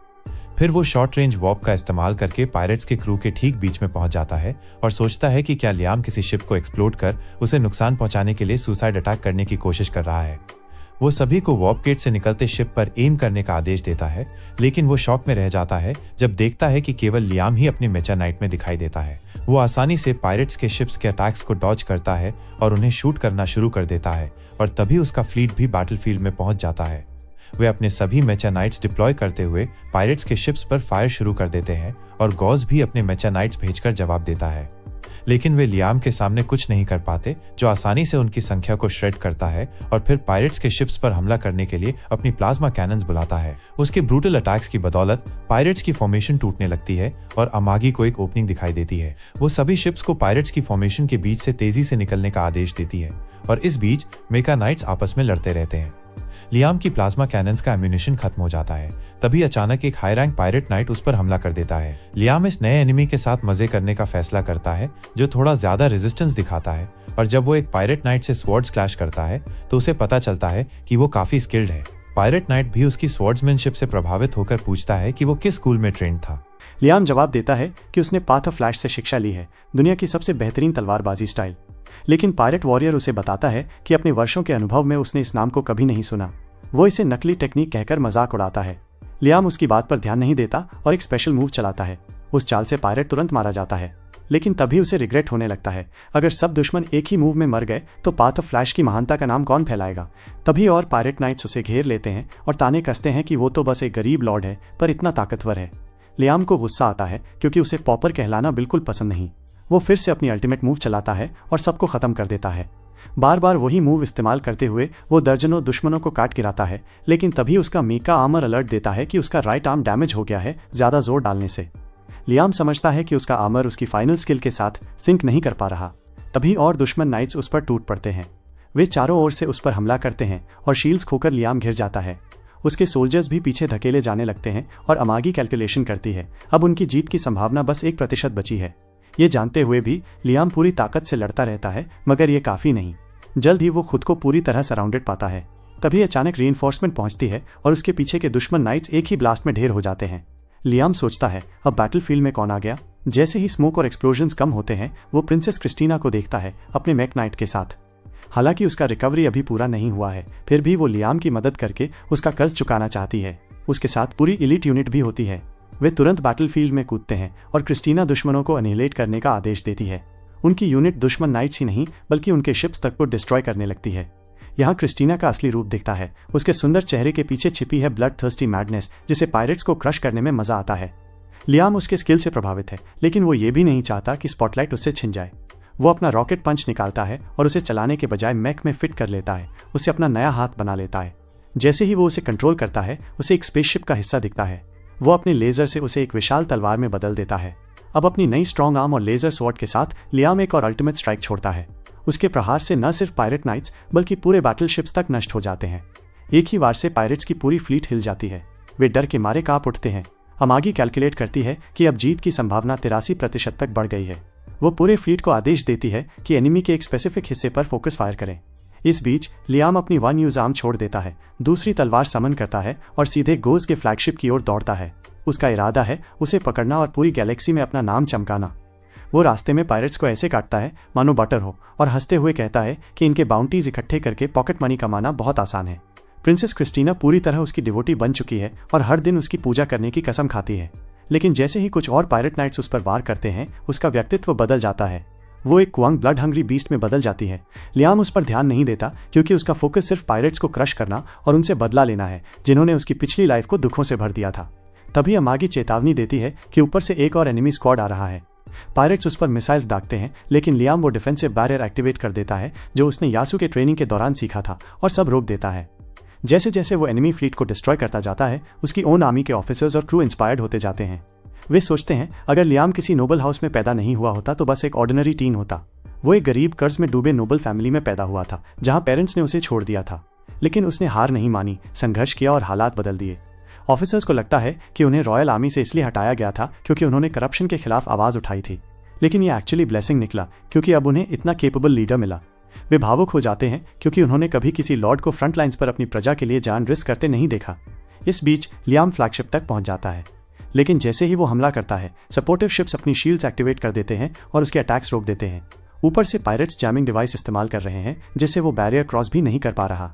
लियाम फ्रस्ट्रेटेड होता है। तभी अमागी उसकी मदद का फैसला करती है। वो पूरे फ्लीट को आदेश देती है, फुल स्पीड अहेड और अपनी फायर पावर को बैरियर पर कॉन्सेंट्रेट करो। ऑफिसर्स तुरंत कमांड पास करते हैं और जैसे ही फ्लीट रेंज में आता है, सब शिप्स एक साथ बैरियर्स पर फायर करते हैं। शील्ड टूट जाते हैं और रीजेनरेट होने से पहले ही फ्लैगशिप अपनी एनर्जी बीम्स छोड़ देता है, जिससे दुश्मन के ब्लॉकर्स नष्ट हो जाते हैं। अब बैरियर में छेद बन चुका है। लियाम तुरंत मौका पकड़कर आगे बढ़ता है फाइनल स्ट्राइक के लिए। कैप्टन गोज अपने आदमियों को अवरोध की रक्षा करने के लिए कहता है, लेकिन लियाम के सैनिक और क्रिस्टीना भी उसके साथ हो लेते हैं। जब तक पायरेट शील्ड की मरम्मत कर पाते हैं, तब तक लियाम उसे पार कर चुका होता है और वो इस तरफ के पायरेट्स का भी नाश करना शुरू कर देता है। गोज ये देखकर चौंक जाता है कि कोई एक बूढ़े मेचा नाइट की मदद से उसके सैनिकों पर कब्जा कर रहा है, लेकिन ये जानकर उसे गुस्सा आ जाता है कि वही मेचा नाइट उसके खजाने वाले ग्रह को लूटने में शामिल था। तभी उसका सहायक उसे बताता है कि लियाम की बाकी सेनाएं भी उन पर हमला करने के लिए तैयार हैं और उनके मेका नाइट्स अब उनसे जूझ रहे हैं। वो पूछता है कि क्या किया जाए और गोज उसे बताता है कि अपनी शान के लिए अपनी जान जोखिम में डालने का कोई मतलब नहीं है। हालांकि वो नहीं चाहता कि दुनिया उसे कम आके। वो सहायक को तुरंत उस इलाके को खाली करने का आदेश देता है और उसे निर्देश देता है कि वो इस बारे में केवल अपने बेड़े के शीर्ष अधिकारियों को ही सूचित करे, बाकी लोगों को यहाँ छल करने के लिए छोड़ दे। गोज फिर अपने सभी जहाज़ों को आदेश देता है कि वे दुश्मन नाइट्स पर बिना किसी चिंता के गोलियां चलाएं। वो उन्हें दुश्मनों का सफाया करने के लिए कहता है, चाहे इसके लिए उन्हें अपने ही सहयोगियों को क्यों न मारना पड़े। हालांकि लियाम सभी हमलों को चकमा देकर मेन पायरेट शिप की ओर बढ़ता है। गोज अपने सहायक को उन्हें तुरंत बाहर निकालने का आदेश देता है, लेकिन इससे पहले कि वो ऐसा कर पाता, लियाम उसके जहाज तक पहुंच जाता है। लियाम अपनी प्लाज्मा कैनन को बुलाकर जहाज को नष्ट कर देता है और गोज इमरजेंसी एस्केप पॉड्स का इस्तेमाल करने का फैसला करता है। हालांकि जैसे ही वो एस्केप पॉड्स की ओर दौड़ता है, जलती हुई छत ढह जाती है।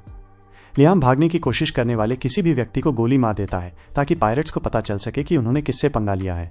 तभी उसके सैनिक उसकी मदद के लिए पहुंच जाते हैं और लियाम उन्हें बताता है कि वे काम पूरा करने और लीडर को पकड़ने के लिए जहाज में घुस जाएंगे। कप्तान उसे बताता है कि ये रिस्की है क्योंकि वे अपना ही जहाज उड़ा सकते हैं, लेकिन लियाम को लगता है कि ऐसा होने की संभावना नहीं है। यह सुनिश्चित करने के लिए कि वे ऐसा न कर पाएं, वो रॉकेट फिस्ट्स का एक समूह हवा में उछालता है और उन्हें कंट्रोल करके जहाज के मुख्य तारों को तोड़ देता है, जिससे वो पूरी तरह से बेकार हो जाता है। इसके साथ ही वो मेकानाइट से बाहर निकलता है और अपने सैनिकों को पायरेट्स के जहाज के पास ले जाता है। जहाज की टो लेते हुए लियाम को एक दरवाजे के पीछे छिपे कुछ पायरेट्स दिखाई देते हैं और उसके सैनिक तुरंत उस दिशा में गोलियां चला देते हैं। वे उन पायरेट्स को मार गिराने में कामयाब हो जाते हैं जो स्पेशल कॉम्बैट सूट्स पहने हुए थे, जो सेंसर्स द्वारा पकड़ी नहीं जा सकती। और लियाम ये सुनकर खुश होता है क्योंकि इसका मतलब है कि गोज के पास बहुत पैसा है और वो पैसा जल्द ही उसका होने वाला है। वो जहाज के अंदर अपनी जर्नी जारी रखता है, लेकिन तभी उसका ग्रुप दुश्मन के मर्सनरीज के एक दस्ते से टकरा जाता है। दुश्मन दस्ते का लीडर उसे बताता है कि वे कभी नोबल्स के अधीन काम करते थे और वो उनका सामना नहीं कर पाएगा। लियाम केयरलेसली उनके पास जाता है और फिर दुश्मन सैनिक अचानक से कट जाते हैं, बिना किसी को ये देखे कि लियाम अपनी तलवार निकाल रहा है। उसके सैनिक हैरानी में उसका पीछा करते हैं और कंट्रोल रूम की ओर बढ़ते हुए वे सभी दुश्मनों को तेजी से हरा देते हैं। वे वहां मौजूद सभी मुख्य अधिकारियों को मार गिराते हैं, लेकिन गोज का सहायक ये कहते हुए सरेंडर कर देता है कि गोज उसका इस्तेमाल कर रहा था। वो लियाम से कहता है कि भले ही वो ताला ना खोल पाए, फिर भी वो उसे ट्रेजर रूम तक ले जा सकता है और उम्मीद करता है कि ये उसकी जान के लिए काफी होगा। लियाम अब दिलचस्पी लेता है और अपने सैनिकों से कहता है कि उस सहायक को गोली ना मारें जो उसकी पीठ थपथपाने और साइड बदलने की कोशिश कर रहा है। वो कहता है कि वो अब लियाम जैसे महान सरदार के अधीन काम करना चाहता है, लेकिन अगले ही पल उसका सिर जमीन पर लुढ़क जाता है। इस बीच गाइड दूर से ये सब देख रहा होता है और वो हैरान रह जाता है क्योंकि उसने कभी सोचा भी नहीं था कि लियाम पायरेट्स के खिलाफ कोई मौका पा सकता है। उसे चिंता होती है कि अगर लियाम ये लड़ाई जीत गया तो वो उसके प्रति कितना आभारी होगा और ये निश्चित रूप से उसकी जान ले लेगा। इसे रोकने के लिए गाइड अपने रूल्स तोड़ने और दुनिया के मामलों में सीधे हस्तक्षेप करने का फैसला करता है और गोज को एक स्पेशल पावर देता है ताकि वो स्थिति को बदल सके। इस बीच गोज भाग रहा है और लियाम से डर रहा है। वो जानता है कि हार मानने का कोई मतलब नहीं है और मौत के मुंह में भी वो अपनी जान के बदले अपना ट्रेजर नहीं छोड़ना चाहता। अचानक गाइड की शक्ति उसे पकड़ लेती है और उसे गहरी सांसें लेने पर मजबूर कर देती है, इससे पहले कि उसे कुछ समझ आए कि क्या हो रहा है। गाइड उसके पीछे प्रकट होता है और उसे बताता है कि लियाम से बदला लेने और जिंदा बचने का ये उसका आखिरी मौका है और गोज खुशी खुशी इसे एक्सेप्ट कर लेता है। उसे अपने अंदर बढ़ती हुई शक्ति और साहस का एहसास होता है और फिर अचानक वो एक मॉन्स्टर में बदल जाता है। गाइड ये देखकर खुश होता है और उसे यकीन है कि इस रूप में लियाम गोज की स्किन पर खरोंच भी नहीं डाल पाएगा। हालांकि पायरेट्स के कप्तान के साथ अपनी शक्ति साझा करने के बाद वो थक जाता है, इसलिए वो आराम करने का फैसला करता है और अपने डायमेंशन का एक दरवाजा खोलता है। जैसे ही वो दरवाजे में प्रवेश करता है, एक लाइट स्फीयर बिना किसी की नजर में आए बाहर निकलता है और एक गोल्डन डॉग का रूप ले लेता है। इस बीच लियाम और उसके सैनिक पायरेट्स पर गोलियां चलाते रहते हैं, लेकिन वो अचानक रुक जाता है क्योंकि उसने गोल्डन डॉग को गायब होने से पहले ही देख लिया था। सैनिक उसे बताते हैं कि उनके आसपास कोई जीव नहीं है और लियाम को अपने पिछले जन्म के पेट डॉग की याद आती है, जो उसके उन कुछ दोस्तों में से एक था जिसने उसे कभी धोखा नहीं दिया। मन में पुरानी यादों की मीठी कड़वी भावना लिए वो डॉग का पीछा करने का फैसला करता है। उसे वहां गोज द्वारा गिराया गया एक गोल्डन क्यूब मिलता है और वो तुरंत उसे अपने ट्रेजर में शामिल करने का फैसला करता है। जब वो अपने आदमियों को यह समझा रहा था कि गोल्ड सबसे अच्छा क्यों है, तो उसने एक बार फिर गोल्डन डॉग को भागते हुए देखा और इंस्टिंक्टिवली उसका पीछा करने लगा। जल्द ही वो एक डेड एंड पर पहुंच गया, लेकिन उसकी इंट्यूशन ने उसे बताया कि कुछ गड़बड़ है। उसने अपने आदमियों को दीवार पर गोली चलाने का आदेश दिया और दीवार टूट गई और प्राचीन वस्तुओं से भरा एक हिडन रूम सामने आया, जहां सैनिक खुश होते हैं क्योंकि एंशिएंट आर्टिफैक्ट्स उन्हें देखकर खुश करती हैं। वहीं लियम को लगता है कि वे ज्यादातर फेक होंगी, लेकिन तभी एक स्वॉर्ड उसका ध्यान खींचती है और कुछ प्रैक्टिस के बाद वो उसे इस्तेमाल करने का डिसाइड करता है। तभी उसे अपने सोल्जर्स से एक इमरजेंसी मैसेज मिलता है जिसमें बताया गया है कि उनका सामना एक ऐसे सुपरनैचुरल मॉन्स्टर से हुआ है जो जेम्स गन के सुपरमैन से भी ज्यादा बुलेट प्रूफ है। गोज गोलियों और रॉकेट लॉन्चर्स का सामना करते हुए सोल्जर्स को पीटता रहता है और उनसे कहता है कि वे लियम को उसके पास लाएं ताकि वो उसे अपने हाथों से खत्म कर सके। सैनिक लियम को तुरंत शिप से दूर जाने के लिए कहते हैं, लेकिन गोज उन्हें टॉर्चर करने का फैसला करता है जब तक वे उसे उस लड़के तक न पहुंचा दे। हालांकि तभी लियम वहां पहुंच जाता है और पीछे से गोज पर अटैक कर देता है। उसके अटैक्स का मॉन्स्ट्रस पायरेट कैप्टन पर कोई असर नहीं होता और यहां तक कि लियम भी मानता है, लेकिन जैसे ही वो ट्रेजर चेंबर से मिली स्वॉर्ड निकालता है, लियम एक ही बार में गोज का आर्म काट देता है।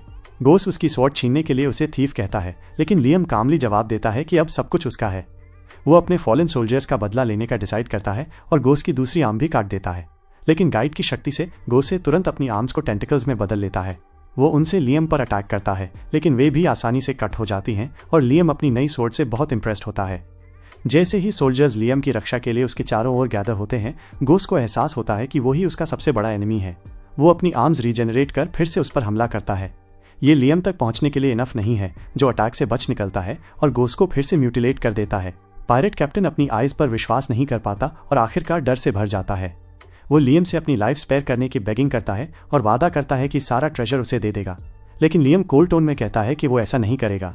वो गोश पर टूट पड़ता है और कहता है कि उसका सारा ट्रेजर पहले से ही उसका है और अब गोश सिर्फ उसकी अचीवमेंट बन सकता है। लियम अनाउंस करता है कि वो उसे रॉयल आर्मी को सौंप देगा ताकि बाउंटी मिल सके। गोश घबरा जाता है। वो लियम को अपना हिडन ट्रेजर देने का वादा करता है जिसकी कीमत उसकी बाउंटी से भी ज्यादा है, लेकिन लियम कहता है कि ये बात वो रॉयल आर्मी से भी कहे क्योंकि इससे वे उससे और ज्यादा इंटरोगेशन करने में इंटरेस्टेड होंगे। ये सुनकर गोश फ्यूरियस हो जाता है और आखिरी बार हमला करता है, मगर लियम को इससे बचने में कोई दिक्कत नहीं होती और वो उसका लेग काटकर उसे जमीन पर गिरा देता है। अब गोश अपनी पैंट्स में पेशाब कर देता है और लाइफ की भीख मांगता है, लेकिन लियम उसे जिंदा सरेंडर करने का प्लान करता है।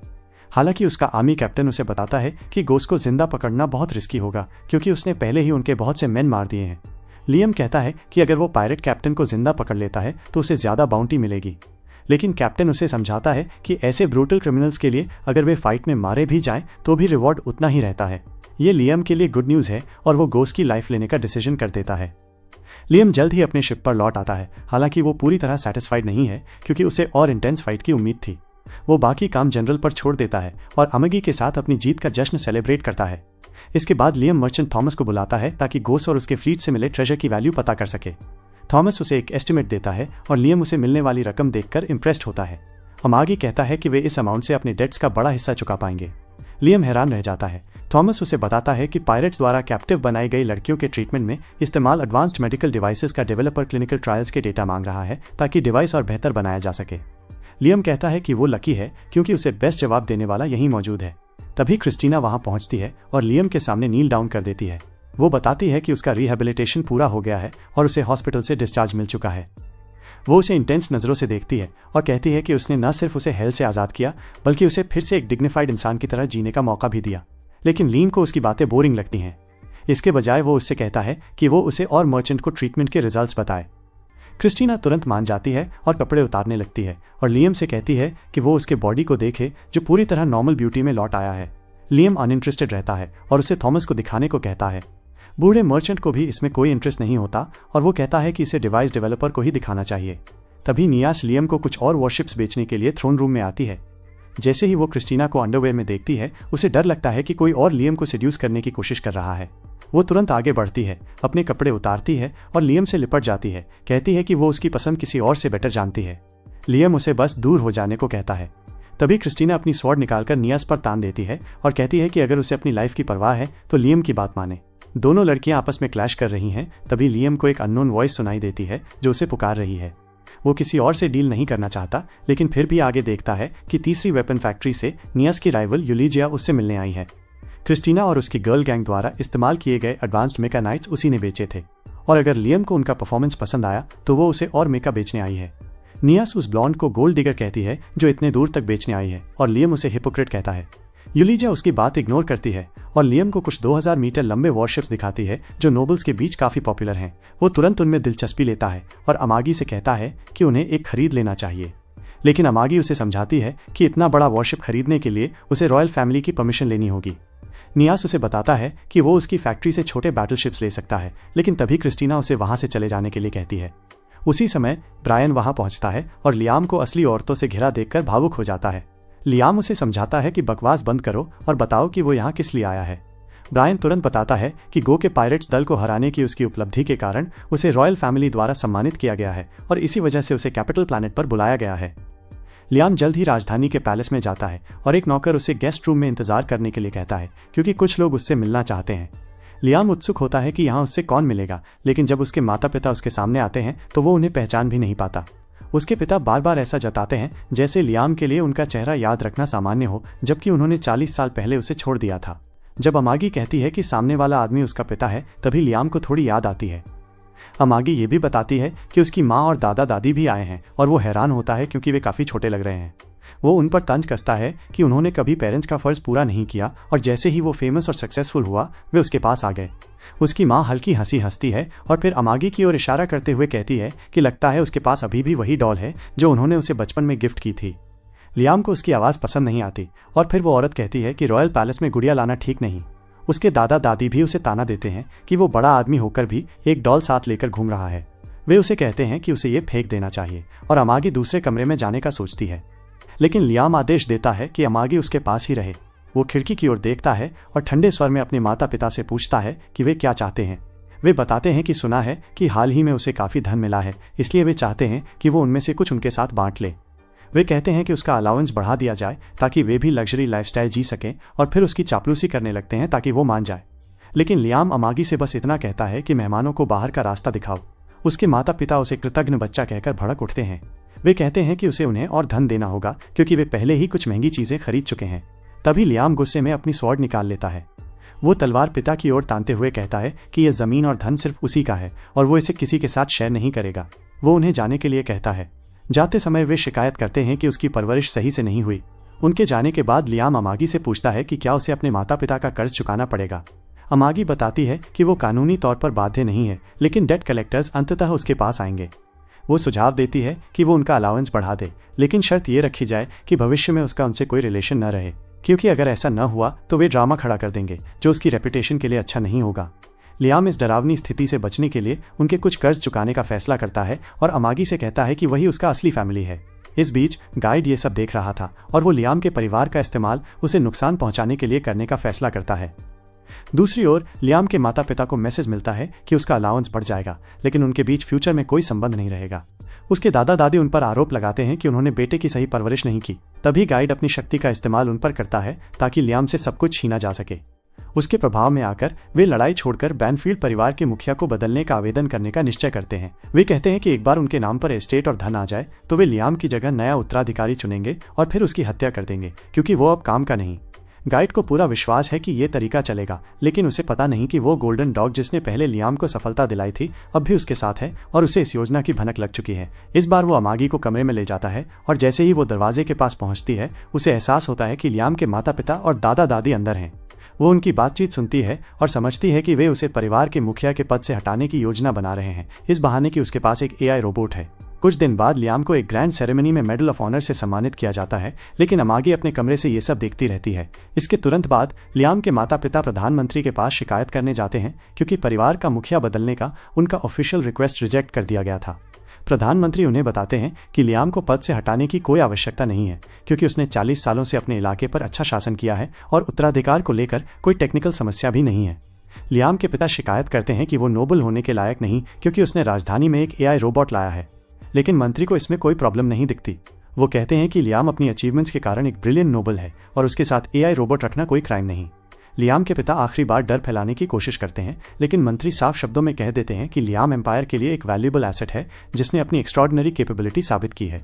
उसने अपने इलाके का डेवलपमेंट किया है और टैक्स चुकाया है, जबकि उसके माता पिता और दादा दादी सिर्फ आलसी रहे। मंत्री फिर लियाम के पिता को चेतावनी देते हैं कि अगर उन्होंने बेटे को नुकसान पहुंचाने की कोशिश की तो उन्हें कड़ी सजा मिलेगी, क्योंकि शाही परिवार को उससे बड़ी उम्मीदें हैं। इसके बाद मंत्री उन्हें फटकार कर भेज देते हैं। फिर भी मन ही मन सोचते हैं कि इतना प्रतिभाशाली इंसान इतने अयोग्य डीएनए से आखिर पैदा कैसे हुआ होगा। उनके जाने के बाद मिनिस्टर अमागी को बुलाता है और पूछता है कि क्या वो इस बात से सेटिस्फाइड है कि सब कुछ कैसे हुआ। वो उसकी बात सुनने के लिए मिनिस्टर का थैंक यू करती है और मिनिस्टर उसे बताता है कि ये कोई बिग डील नहीं है, खासकर इस फैक्ट को देखते हुए कि उसने हाल ही में जब्त किए गए पायरेट्स के ट्रेजर से उनके सभी पेंडिंग टैक्स चुकाने की ऑफर दी थी। अमागी 2000 मीटर लंबा एक बैटलशिप खरीदने की परमिशन भी मांगती है और मिनिस्टर को इसमें कोई ऑब्जेक्शन नहीं होता। फिर वो कंप्लेंट करता है कि एआई सच में बहुत फूलिश है, क्योंकि अमागी उसके पास ये प्रपोजल लेकर आई थी, जबकि उसे पता होना चाहिए था कि लियाम रॉयल फैमिली के लिए एक एक्सट्रीमली प्रेशियस चीज है और वे उसे उसके पद से वैसे भी नहीं हटाते। अमागी फिर भी उसका धन्यवाद करती है और लियाम की केयर के लिए गेस्ट हाउस लौट जाती है, जो हाल ही में पार्टीज में बिजी रहा है। हालांकि वो बहुत एंजॉय नहीं कर पाया, फिर भी वो एक्साइटेड है क्योंकि वे नई और इंटरेस्टिंग थी, जिसकी उसने उम्मीद भी नहीं की थी। अमागी ये सुनकर हैप्पी होती है और लियाम से कहती है कि वो जल्द ही 50 साल का हो जाएगा और ऑफिशियली अडल्ट हो जाएगा। वो कहती है कि उसने 40 साल तक उसकी सर्विस की है, लेकिन अब उनके अलग होने का टाइम आ गया है।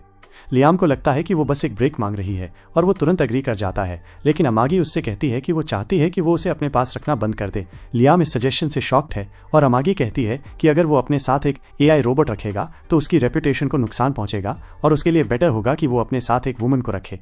लियाम उसे मजाक बंद करने के लिए कहता है, लेकिन वो कहती है कि वो मजाक नहीं कर रही है। वो उसे याद दिलाती है कि जब उसने उसे अपनी मेड बनाया था तब उसने उसे 3 रूल्स बताए थे। फर्स्ट रूल ये था कि उसे जानबूझकर उसे हार्म नहीं पहुंचाना चाहिए और न ही ऐसी किसी भी चीज को इग्नोर करना चाहिए जिससे उसे डैमेज पहुंच सकता है। और अमागी को लगता है कि अब उसकी मौजूदगी लियाम की वीकनेस बन गई है, जिसका फायदा उसके एनिमीज उठा सकते हैं। लियाम उसकी बात मानने से मना कर देता है और उसे अपने साथ रहने का ऑर्डर देता है, क्योंकि सेकंड रूल के अनुसार उसे लियाम की हर बात माननी होगी।